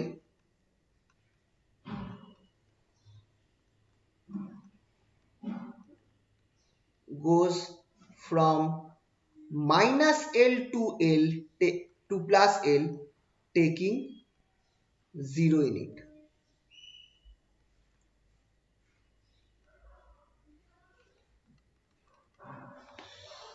তাহলে L এর ভ্যালুটা খেয়াল রাখবে, L এর ভ্যালু যাবে হচ্ছে মাইনাস L থেকে প্লাস L অবধি, ml equals to minus L, dot dot dot dot, 0, dot dot dot, plus L। তাহলে এই যে আগের পিকচারটা আমি এঁকেছিলাম একটুখানি, আচ্ছা এটা হয়ে গেলে আমি বলো, আমি একটুখানি আগের পেজে ফেরত যাব, যে পিকচারটা আমি এঁকেছিলাম ওখানটায় আমি তিনটে লাইন এঁকেছি, তো ওটাকে আমরা ধরছি কি, তাহলে খেয়াল করে দেখো, যেহেতু অ্যাঙ্গুলার মোমেন্টাম টা কোয়ান্টাইজ, সেই কারণে আমার এই ওরিয়েন্টেশন অফ স্পেসটাকেও কোয়ান্টাইজ হতে হবে। তাহলে আমরা আগের পেজে যাচ্ছি, ধরো এই পিকচারটাতে আমরা ধরে নিচ্ছি L equals to 3, এই পিকচারটা আমরা ধরে নিচ্ছি সাপোজ L equals to 3, তাহলে ml এর ভ্যালু কি হবে? -3 -2 -1 0 +1 +2 +3। তাহলে কোনটা কি হচ্ছে দেখো, এইটা হচ্ছে ml equals to 0, ml equals to 1, ml equals to 2, ml equals to 3, ml equals to -1, ml equals to -2, ml equals to -3। এটা হচ্ছে l equals to 3 এর জন্য। ঠিক আছে তো, এটা হচ্ছে ম্যাগনেটিক কোয়ান্টাম নাম্বার। তাহলে এইভাবে জিনিসটা বোঝা গেল যে যেহেতু আমার ম্যাগনেটিক ফিল্ডের মধ্যে আমার এই কি বলে ম্যাগনেটিক যে মোমেন্টটা রয়েছে সেটা ওরা ওরিয়েন্টেড করার চেষ্টা করবে, সেই বরাবর অ্যালাইন হওয়ার চেষ্টা করবে, কিন্তু সব সময় হয়তো অ্যালাইন হতে পারবে না, ডিপেন্ডিং অপন ইটস ভ্যালু এটা অ্যালাইন হবে।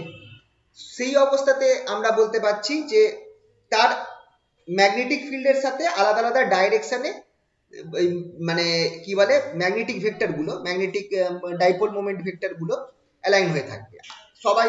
যেটা কেউ হয়তো একদম অ্যালাইন করবে না, কেউ হয়তো খুব ভালো অ্যালাইন করবে, কেউ হয়তো উল্টো দিকে অ্যালাইন করবে, কিন্তু সেটাও কোয়ান্টাইজড হবে, মানে সব ভ্যালু পসিবল নয়, কিছু পার্টিকুলার ভ্যালুই হবে। আর সেইটা অনুযায়ী যে অরবিট গুলো রয়েছে সেইগুলো আমার স্পেসের মধ্যে তার ওরিয়েন্টেশনটাও কোয়ান্টাইজ থাকবে। এটাকেই বলা হচ্ছে space quantisation.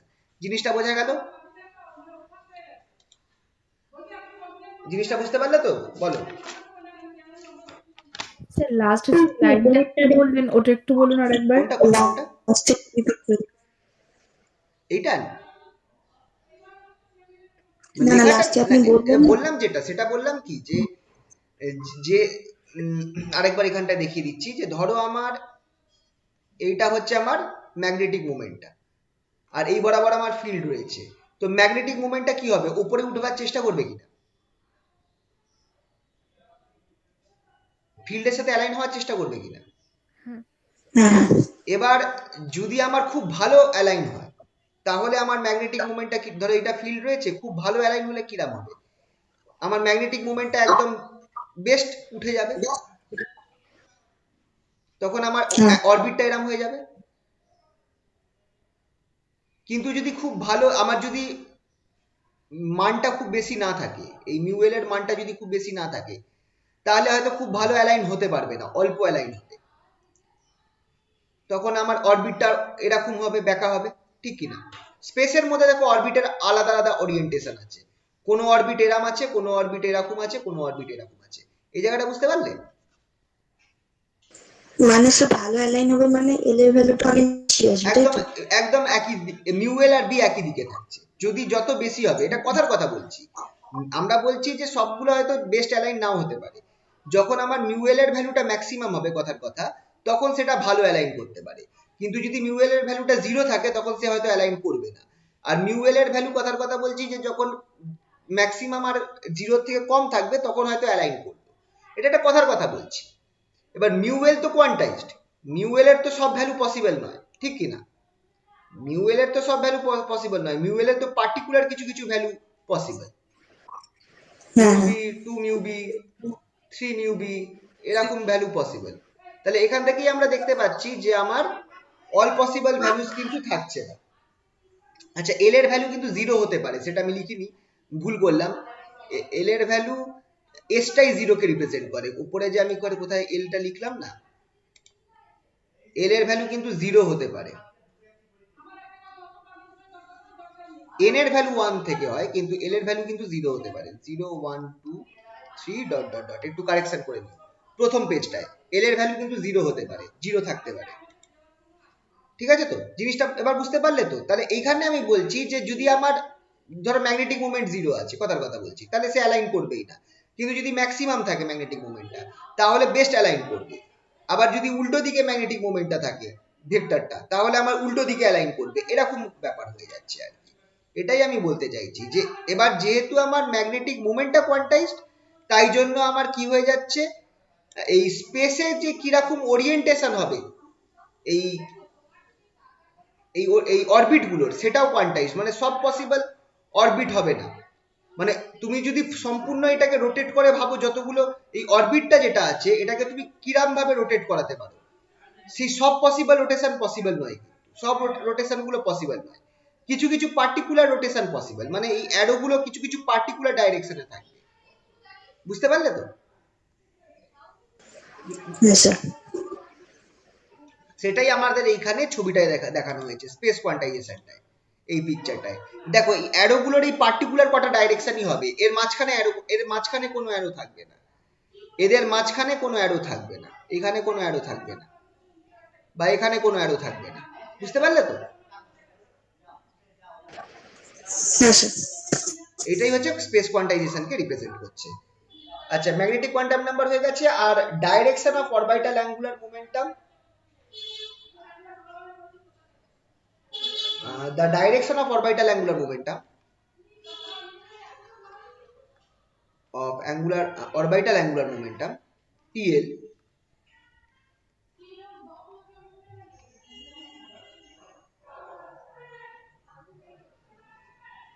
angular momentum PL determines the orientation of the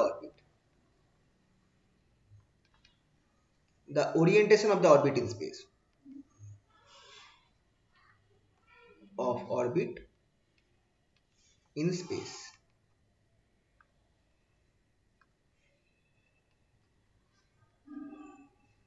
Given by the formula cos theta equals to ml by l. ঠিক আছে, cos theta equals to ml by l, এইটা আমাকে এই ফর্মুলা থেকে আমি অরবিটের ওরিয়েন্টেশনটা বার করতে পারছি। ঠিক আছে তো? আচ্ছা, তাহলে আমার এখান থেকে আমরা কি কি পেলাম? তাহলে আমরা স্পেস কোয়ান্টাইজেশনটা বুঝলাম। এবার তাহলে আমরা একটু কোয়ান্টাম নাম্বারস গুলোকে রিভাইজ করি, কি কি আছে আমাদের কাছে কোয়ান্টাম নাম্বারস গুলো। আচ্ছা, এটা হয়ে গেলে বলো, এই ফর্মুলাটা জাস্ট মাথায় রেখো যে cos থিটা হচ্ছে ml by l, এই থিটার ভ্যালু দিয়ে আমরা ওরিয়েন্টেশন অফ অরবিট বুঝতে পারবো। যাই হোক, চলো এবার আসল জায়গাটায় আসি, পরে পেজে গেলাম। এটা হয়েছে তো? হ্যাঁ স্যার। একটুখানি এবার আসছে আমাদের কোয়ান্টাম নাম্বারস গুলোতে।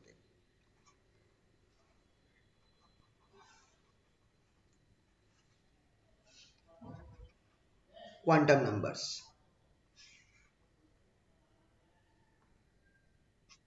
কি কি কোয়ান্টাম নাম্বার আছে? ফার্স্ট অফ অল আছে প্রিন্সিপাল কোয়ান্টাম নাম্বার।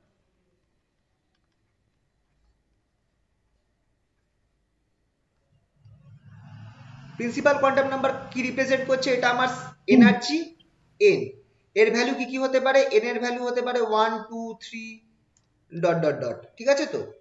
সরি, 0 থেকে হবে, নট 1, 0 থেকে। ওয়ানই হয়। দাঁড়াও দাঁড়াও দাঁড়াও, হ্যাঁ সরি, 1 থেকে, yes, 1 2 3 dot dot dot, sorry, to infinity অবধি যেতে পারে।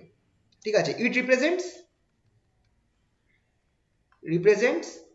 শেপ, শেপ না, size and energy of the orbit.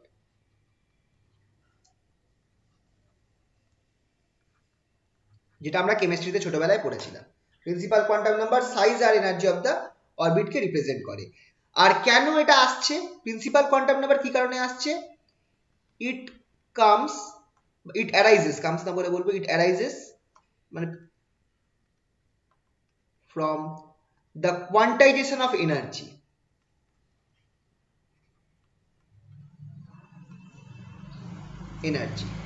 মানে খেয়াল করে দেখো, এই যে বোর যে বললেন, ফার্স্ট আইডিয়াটা দিলেন যে এই যে একটা অ্যাটমের সব এনার্জি পসিবল নয়, প্রত্যেক এনার্জির আলাদা, প্রত্যেক অরবিটের আলাদা আলাদা এনার্জি থাকবে, E1 থাকবে, E2 থাকবে, E3 থাকবে, সব এনার্জি পসিবল নয়। ওইখান থেকেই কিন্তু এই এন এর আইডিয়াটা এলো, ওখান থেকেই কিন্তু এই এন ফর্মুলাটা এসেছিল, প্রিন্সিপাল কোয়ান্টাম নাম্বারটা। তো এই যে বোর বললেন যে এনার্জি যে কোয়ান্টাইজ থাকবে, সব পসিবল এনার্জি যে পসিবল নয়, সেখান থেকে আসছে আমার এই আইডিয়াটা, এনটা। n ইকুয়ালস টু 1 হচ্ছে first orbit, n equals to 2 হচ্ছে সেকেন্ড অরবিট, এরকম করে চলতে থাকবে। ঠিক আছে তো? এবার n ইকুয়ালস টু 1 টা কি রিপ্রেজেন্ট করে? n ইকুয়ালস টু 1 টা রিপ্রেজেন্ট করে কে সেলকে, মনে পড়ছে? In atoms n equals to 1 হচ্ছে K shell, n equals to 2 kl shell, n equals to 3 হচ্ছে m shell, and so on. মনে পড়লো আশা করি এই জিনিসটা। আচ্ছা, প্রথম সেলটাকে কে সেল বলছি আমরা। নেক্সট আসছে কি, নেক্সট কোয়ান্টাম নাম্বার কি আছে, নাম্বার 2 হচ্ছে angular momentum quantum number, orbital quantum number বা অ্যাঙ্গুলার মোমেন্টাম কোয়ান্টাম নাম্বার।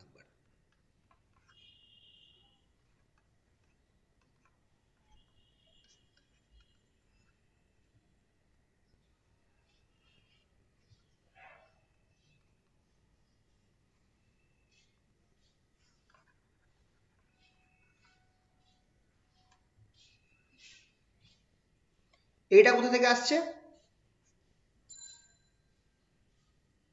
এটার ভ্যালু গুলো কি, এল দিয়ে রিপ্রেজেন্ট করা হয়, এর value 0 1 2 dot dot dot dot up till n minus 1 অবধি যাবে, খুব ইম্পর্টেন্ট। ঠিক আছে, তো এর ভ্যালু শুরু 0 থেকে স্টার্ট হবে আর n মাইনাস 1 অবধি যাবে, মানে প্রিন্সিপাল কোয়ান্টাম নাম্বার -1। এটা আসছে due to quantisation of angular momentum, it arises due to quantisation of angular momentum.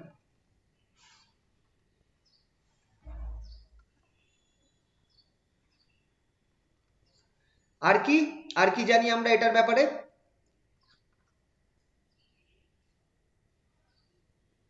আচ্ছা পিএল এর ফর্মুলাটা লিখে রাখো, PL equals to L H cut, or এটার একটা ফর্মুলা আছে যেটা কোয়ান্টাম মেকানিক্সে ইউজ হয়, root over L into L plus one H cut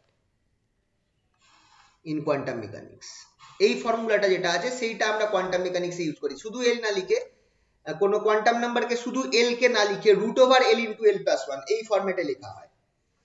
ঠিক আছে, তো এবার এটার কারণ এই মোমেন্টে আমি বলছি না, এটা অনেক ব্যাপার আছে, তো জাস্ট এটা মাথায় রাখবে যে কোয়ান্টাম মেকানিক্সে যখন আমরা কোনো এল কে লিখি, মানে এল কে তো আমরা এল স্কোয়ার রুট ওভার এল স্কোয়ার লিখতে পারি, এল কে তো আমরা এল স্কোয়ার লিখতে পারি রুট ওভার এল স্কোয়ার, কিন্তু এখানটায় ওই এল স্কোয়ার না লিখে রুট ওভার এল ইন্টু কোনো সংখ্যাকে, কোনো ইন্টিজারকে, বা ইন্টিজার না, কোনো একটা কোয়ান্টাম নাম্বারকে এই ফর্মেটে লেখা হয়, root over L into L plus one H কাট।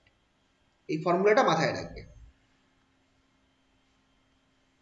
কারণ এরপর আমরা যখন ক্যালকুলেশন করব পরের দিকে জাইরোম্যাগনেটিক রেশিও, ওই ল্যান্ডেজি ফ্যাক্টর বার করব, তখন কিন্তু আমরা এই প্যাটার্নটা ইউজ করব, এল root over L into L plus one এই ফরম্যাটটা আমরা ইউজ করব, কিন্তু খেয়াল রাখবে এই জিনিসটা, কোয়ান্টাম মেকানিক্যালি এইভাবে লেখা হয়। এখানটায় এলটা কি ডিটারমাইন করছে বলো, এই অ্যাঙ্গুলার মোমেন্টাম কোয়ান্টাম নাম্বারটা কি ডিটারমাইন করছে, পরের পেজে গেলাম, it determines the shape of the orbit, অরবিটের শেপ কিরাম হবে সেটা ডিটারমাইন করছে।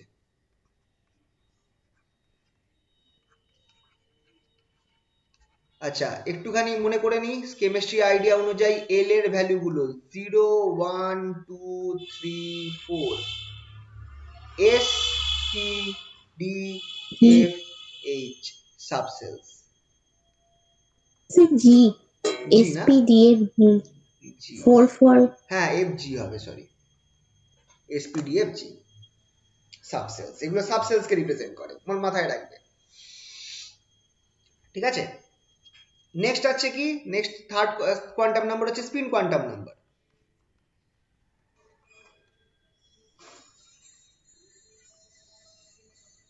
স্পিন কোয়ান্টাম নাম্বার কি আছে দেখো, এর value S equals to half, একটাই ভ্যালু হয়, এস ইকুয়ালস টু হাফ, আর এটা আমার quantisation arises due to quantisation of speed.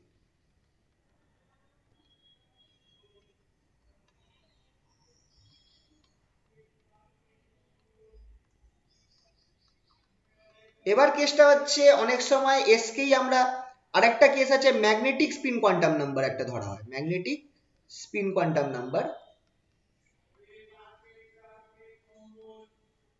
সেইটাকে আমরা এমএস হিসাবে ধরি, এমএসটা হবে আমার plus half and minus half.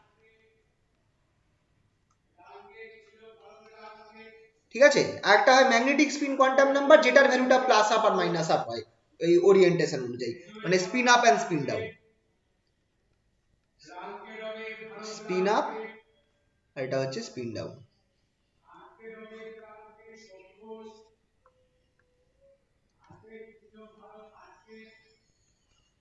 এটা হচ্ছে স্পিন ডাউন।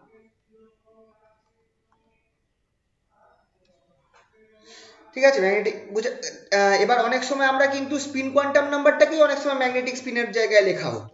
আমরা যখন ছোটবেলায় পড়েছিলাম এসটাকেই আমরা +1 আর -1, প্লাস হাফ আর মাইনাস হাফ ধরতাম, কিন্তু এখানটায় আমরা আরেকটা ধরতে পারি ম্যাগনেটিক স্পিন কোয়ান্টাম নাম্বার, সেটা স্পিনের সাথে রিলেটেড, আর সেটা আমার দুটো ভ্যালু নেয়, প্লাস হাফ আর মাইনাস হাফ। আর থার্ড কি আছে, কোয়ান্টাইজেশন অফ স্পিন তো হলো, থার্ডটা কি আছে দেখো, আর থার্ড না, এটা থার্ড হয়ে গেছে। ফোর্থটা কি আছে, ফোর্থটা হচ্ছে যেটা আমরা একটু আগে করলাম, যেটা হচ্ছে ম্যাগনেটিক কোয়ান্টাম নাম্বার।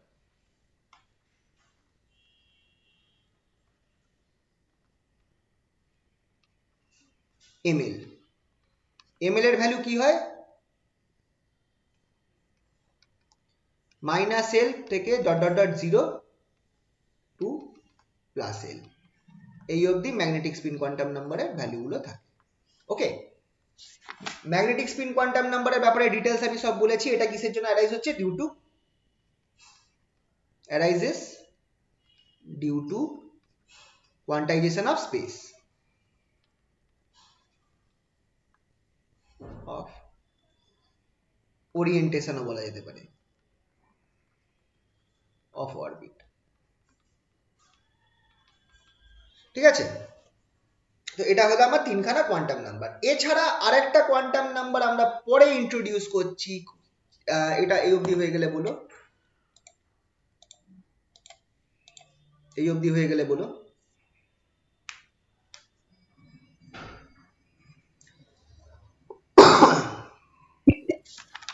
হয়েছে তো?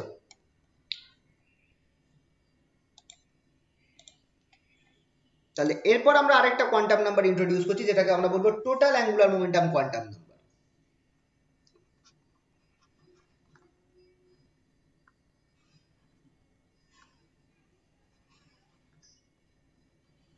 Angular momentum quantum number.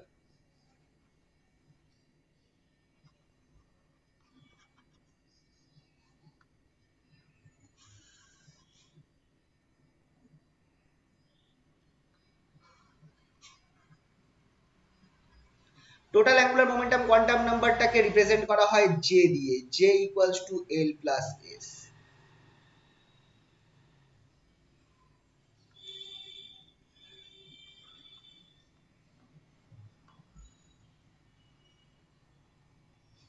Momentum quantum number,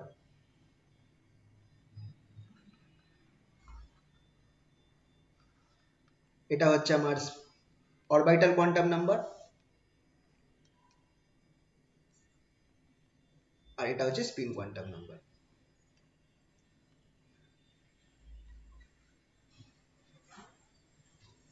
এবার ইম্পর্টেন্ট পয়েন্ট খেয়াল রাখবে, J is a vector, here J is a vector which is added, which is obtained by adding, এই জিনিসটা মনে রাখবে, important point, obtained by adding L and S, এটাও vector ফর্মে নিয়ে নিচ্ছে,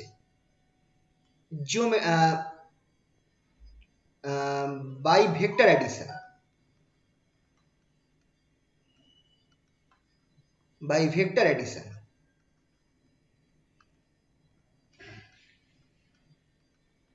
Thus orientation of L and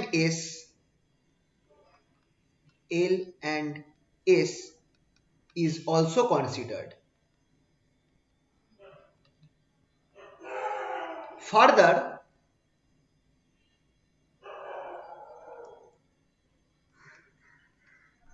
এই কথাটা মাথায় রাখবে, as L is an integer, এখানে আমি অ্যারোটা দিচ্ছি না, ভেক্টরটা দিচ্ছি না, ভেক্টরটা হচ্ছে ডাইরেকশনের জন্য। L is an integer and S is half integral,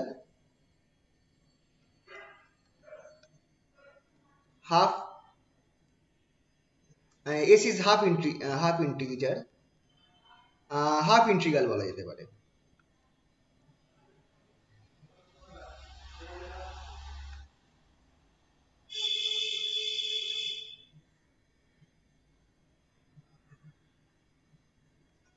s equals to half করে দিচ্ছি,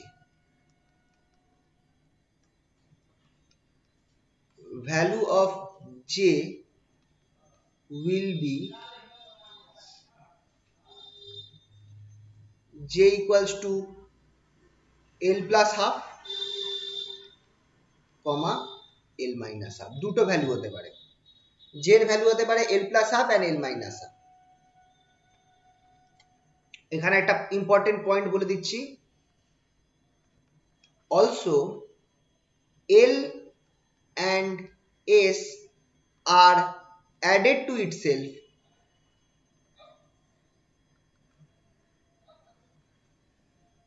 by vector addition। মানে l আর s নিজেদের মধ্যেও অ্যাড হবে, সেটাও হবে কিন্তু ভেক্টর অ্যাডিশনের মতো করে। ঠিক আছে, তো এই জিনিসটা একটুখানি আমি ডিটেলসে বলছি, তাহলে তোমরা জিনিসটা বুঝতে পারবে। এখন একটা এক্সাম্পল দিলে তোমরা বুঝতে পারবে, আর এই এক্সাম্পলটা খুবই ইম্পর্টেন্ট, খুবই কাজে লাগবে। ঠিক আছে,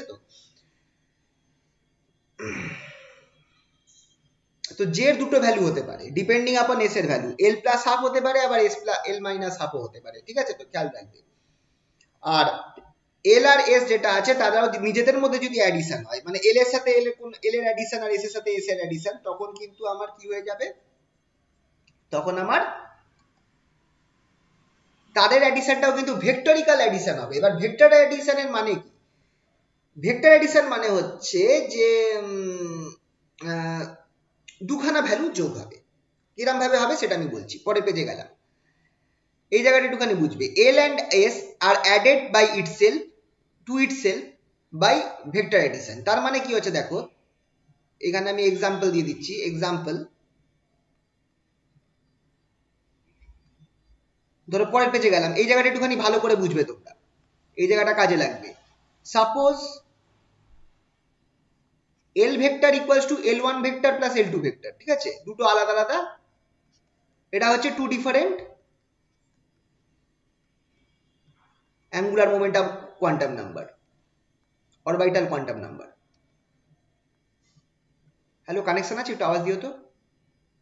আগের পেজটা হ্যাঁ হ্যাঁ হ্যাঁ, নাম লিখে নাও।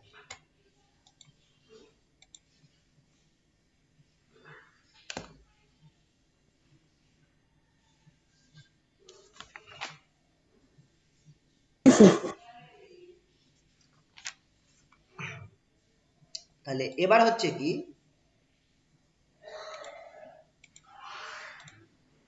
তাহলে এবার তাহলে and l1 এর ভ্যালু ধরো আমার কত আছে, আমরা 1 নিলাম, and l2 এর ভ্যালু আমরা নিচ্ছি, দুটোই 1 নিচ্ছি। চলো, তাহলে l এর কি কি ভ্যালু হতে পারে? l এর ভ্যালু আমার 0 হবে, 1 হবে, 2 হবে, তিনটে l এর ভ্যালু হবে। কেন হলো এটা কেউ বলতে পারবে?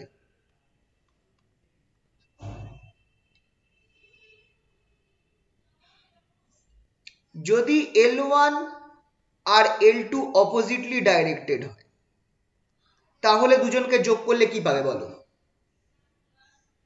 0 0। যদি l1 আর l2 একই বরাবর ডাইরেক্টেড হয়, তাহলে দুজনকে যোগ করলে কি পাবে? 1 1। এবার যদি l1 আর l2 এর মধ্যে একটা অ্যাঙ্গেল থাকে, এবার এই অ্যাঙ্গেলটা কত হতে পারে সেটা আমরা জানি না, কিন্তু একটা একই দিকে জিনিস খেয়াল থাকলে করে 2 হবে না কেন স্যার? হ্যাঁ হ্যাঁ হ্যাঁ হ্যাঁ হ্যাঁ, একই দিকে হলে 2 কেন হবে না? 2 তো হলো, আমি এটা 2 এর জন্য করলাম, ঠিক আছে।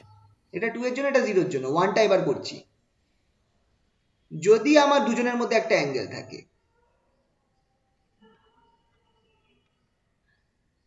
ঠিক আছে, দাঁড়াও,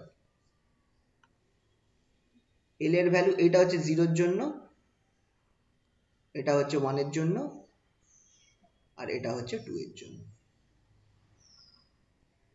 ঠিক আছে,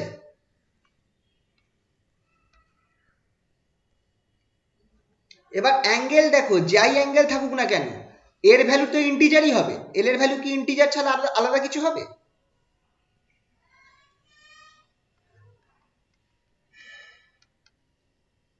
এল এর ভ্যালু কি আলাদা কিছু হতে পারে ইন্টিজার ছাড়া? মানে হবে না তো। 0 আর 2 এর মাঝখানে কি ইন্টিজার আছে? 1 আছে। তাহলে যে কোনো অ্যাঙ্গেলের ক্ষেত্রেই একটাই পসিবিলিটি আছে, 1। আচ্ছা তাহলে বলো তো, যদি L1 ইকুয়ালস টু 2 হয় আর L1 ইকুয়ালস টু 1 হয়, তাহলে L এর ভ্যালু কত হবে? সরি, L2 ইকুয়ালস টু 1 হয়, তাহলে L এর ভ্যালু কত হবে বলো এটা?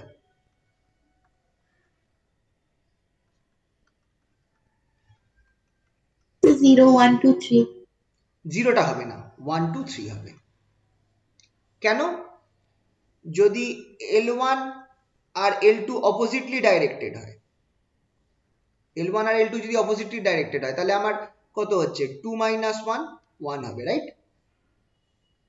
যদি L1, আচ্ছা উল্টোটা করি, যদি L1 আর L2 সেম দিকে ডাইরেক্টেড হয়, L1 আর L2 সেম দিকে ডাইরেক্টেড হয়, তাহলে আমার কত হবে? 2 প্লাস 1, দ্যাট ইজ 3। এবার যদি আমার এদের মধ্যে কোনো অ্যাঙ্গেল থাকে, এবার যদি এদের মধ্যে কোনো অ্যাঙ্গেল থাকে, তখন কি হবে?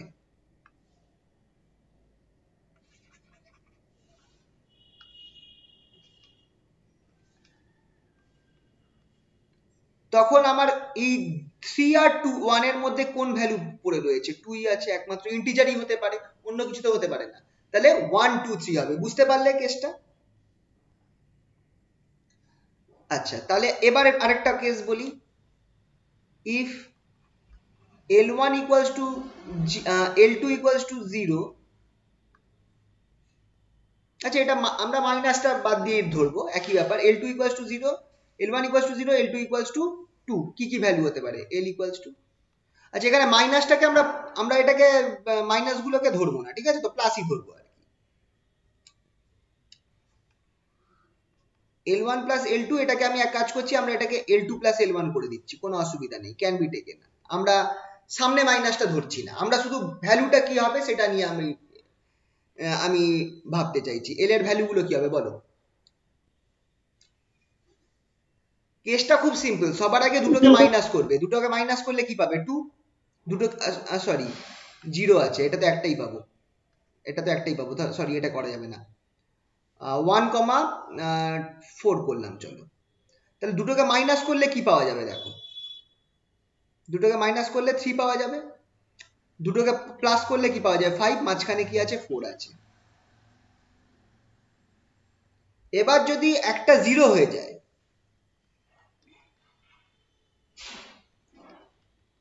তাহলে কিন্তু এল এর একটাই ভ্যালু থাকবে 2, কারণ এটা মাইনাস করলেও একই দিচ্ছে, প্লাস করলেও একই দিচ্ছে। বুঝতে পারলে কিনা বলো এই অবধি? আগেটা 3 4 5 লিখেছেন? হ্যাঁ, 3 4 5 মাইনাস করো। মাইনাস আর প্লাস করলে মাঝখানে যে মিডিলে থাকলে সেটা হয়। হ্যাঁ, L1 একটা তুমি L2 মাইনাস L1 করবে, একটা L2 প্লাস L1 করবে, আর integer in between.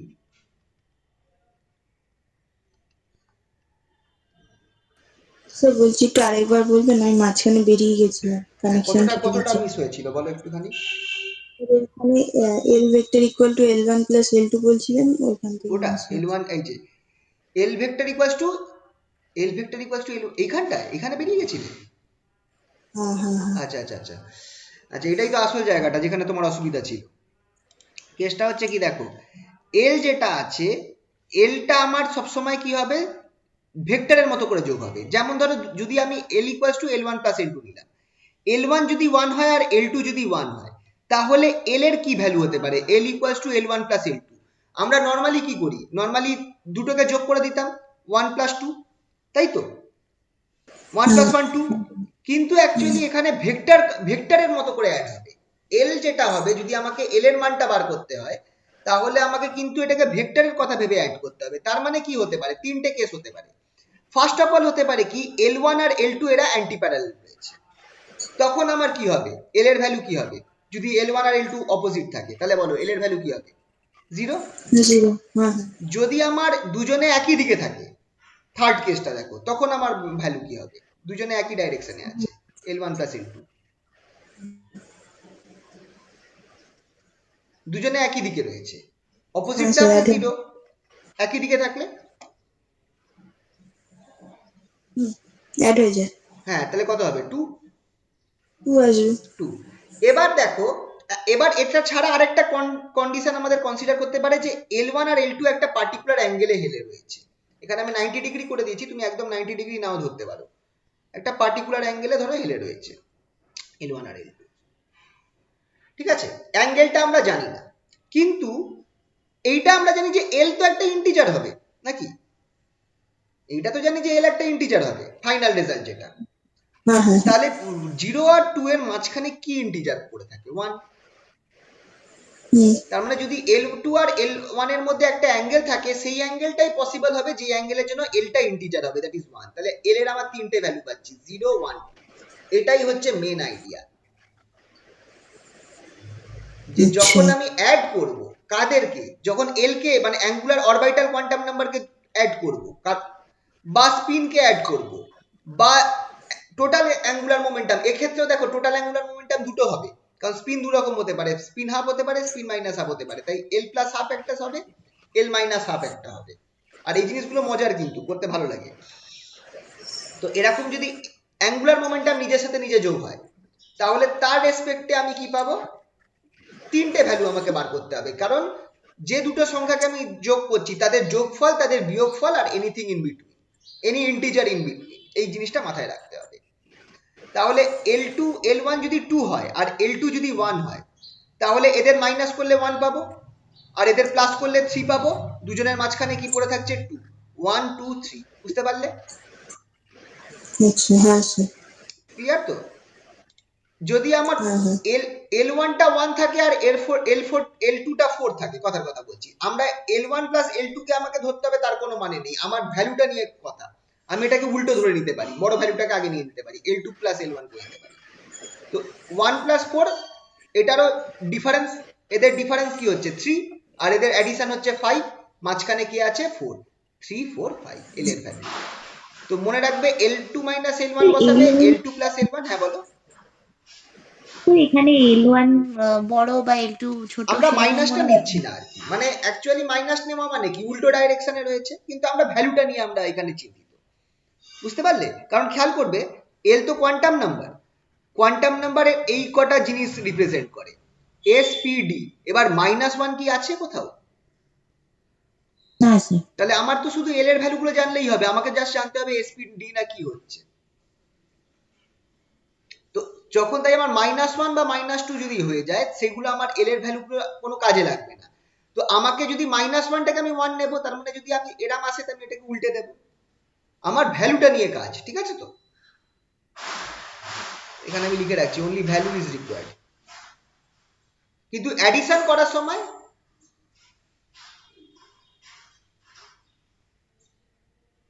is required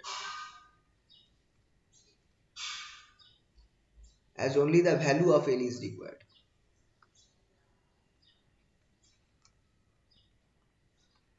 তাই জন্য আমরা এখানটায় L1 প্লাস L2 এর জায়গায় L2 প্লাস L1 ধরে নিতে পারি, করে ভেক্টরিক্যালি আমি করতে পারি, যাতে আমার মাইনাস সাইনটা না আসে, ঠিক আছে তো? আর যদি হ্যাঁ আচ্ছা, একই রকম ভাবে যদি দুটি স্পিনকে আমি অ্যাড করি, তাহলে কি হবে? সিমিলারলি ফর স্যার যখনই স্পিন। 0 আর 2 আছে তো তখন তো শুধু একটাই ভ্যালু পাচ্ছি আমরা, হ্যাঁ হ্যাঁ হ্যাঁ, কি বলছো বুঝলাম না। হ্যাঁ, পুরো 0 প্লাস পুরোপুরি 2 কেস। তো, 0 প্লাস 2 এর কথা বলছো তো? হ্যাঁ হ্যাঁ হ্যাঁ, তখন একটাই, তখন আর কিছু হবে না, একমাত্র যখন ডিফারেন্সটা হচ্ছে, যখন ভ্যালু পাচ্ছ, তাই জন্য এখানে শুধু 0ই লিখলাম, কারণ 2 প্লাস 0 0 দেবে, 2 মাইনাস 0 0 দেবে, তখন এল এর ভ্যালু 2ই থাকবে, আর কিছু হবে না। আচ্ছা। এবার ধরো এখানে দেখো, স্পিনটাকে যদি আমি s equals to s2 plus s1 বা s1 প্লাস s2 করি, where both s1 equals to s2 equals to half, তাহলে এবার বলো s এর ভ্যালু কি হবে? s এর কি ভ্যালু পসিবল?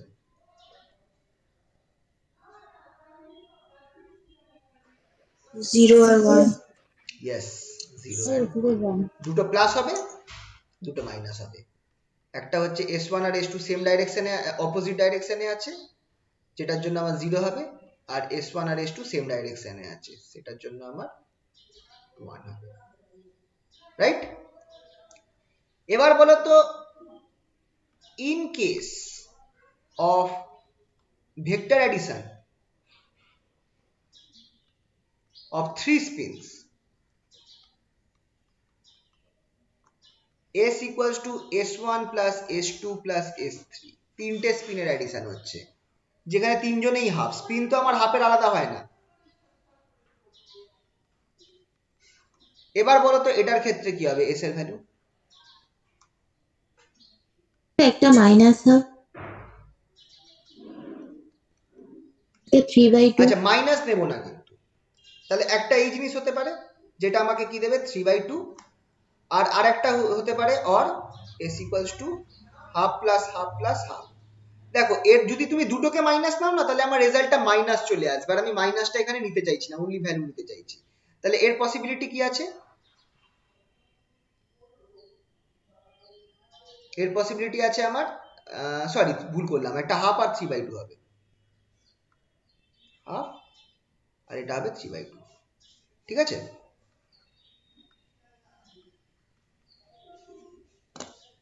এই তিনটে পসিবল হবে। এখানটায় আমরা কিন্তু অ্যাভয়েডিং নেগেটিভ ভ্যালুস।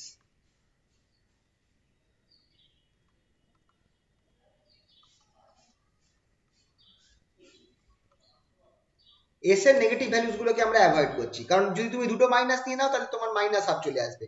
আমি শুধু ভ্যালুটা দেখতে চাইছি। তো ভ্যালু কি হচ্ছে, দুটো পসিবল আছে, হাফ হতে পারে আর 3/2 হতে পারে। তাহলে এবার টোটাল অ্যাঙ্গুলার মোমেন্টামকে আমরা যোগ করি। টোটাল অ্যাঙ্গুলার মোমেন্টামকে যদি আমি যোগ করি তাহলে কি হবে? Addition of total angular momentum.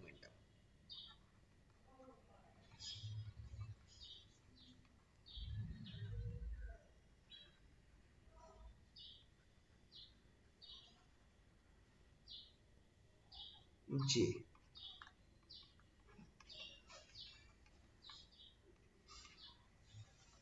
L equals to suppose আমার 2 আছে and S equals to half আছে, এক্ষেত্রে কি হবে বলো? বলো এবার কি হবে?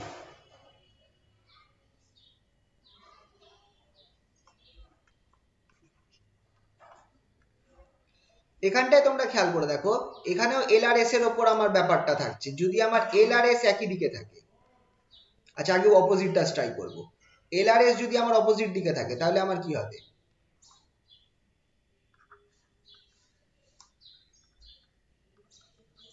রাইট, 3/2। এটা হয়ে যাবে আমার 3/2। আর এল আর এস যদি আমার সেম দিকে থাকে, 5/2। যে হয়ে যাচ্ছে আমার, আচ্ছা একটা কাজ করি, এটা না করে যদি আমি বাড়িয়ে দিই তাহলে হবে, দেখছি দাঁড়াও। যদি এটা 5 নিই, 2 না করে 3 নিই, 3 6 6 + 7 3 না একই হবে, ঠিকই আছে, এটাই আমি থাকবো। এটা কি ছিল? 2 ছিল তাই তো। আর যদি আমি এটাকে একই দিকে থাকে তাহলে আমার 2 প্লাস হাফ, 2 to 4 প্লাস 1 5/2, 5/2। তাহলে এখানটায় আমার এল এর কি কি ভ্যালু আসছে? তাহলে জেড ভ্যালু আসছে আমার 3/2 and 5/2।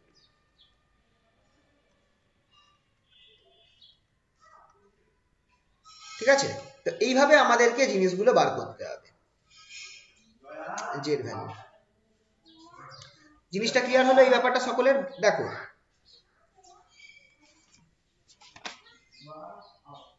এবার এই আইডিয়াটা আমরা ইউজ করে আমরা নেক্সট দিন আমরা এলএস কাপলিং আর জেজে কাপলিং করব। হ্যাঁ বলো, কি বলছো? বলছি যে মাঝখানের কোনো ভ্যালু নেবে না এখানে, এখানে যেরকম মাইনাস আর কিছু হতে, এবার দেখো দুটো জিনিস আছে। এর যদি মাঝখানের কোনো ভ্যালু নেই, জেড ভ্যালুটা কিন্তু হাফ ইন্টিগ্রাল হতে হবে। এবার তুমি বলো 3/2 এর আর 5/2 এর মাঝখানে কোনো হাফ ইন্টিগ্রাল থাকে কি? না স্যার। তাহলে হবে? কিন্তু যদি কোনো এমন কেস হয়ে যায়, যেমন কথার কথা বলছি, আর একটা কেস হতে পারে যেটা তোমাদের আসবে। সাপোজ এটা যেটা এলএস কাপলিং এ হয়, ক্যাপিটাল জে নেওয়া হয়, capital J equals two capital L plus capital S, where L equals to say 2 নিলাম and L equals to say আমি কত নিচ্ছি? 2 নিচ্ছি, and S যেটা আছে সেটা ধরো আমার ওই তিনটে ইলেকট্রনের যোগফল 3/2, হাফ। যদি এটা হয় তখন দেখো কি হবে।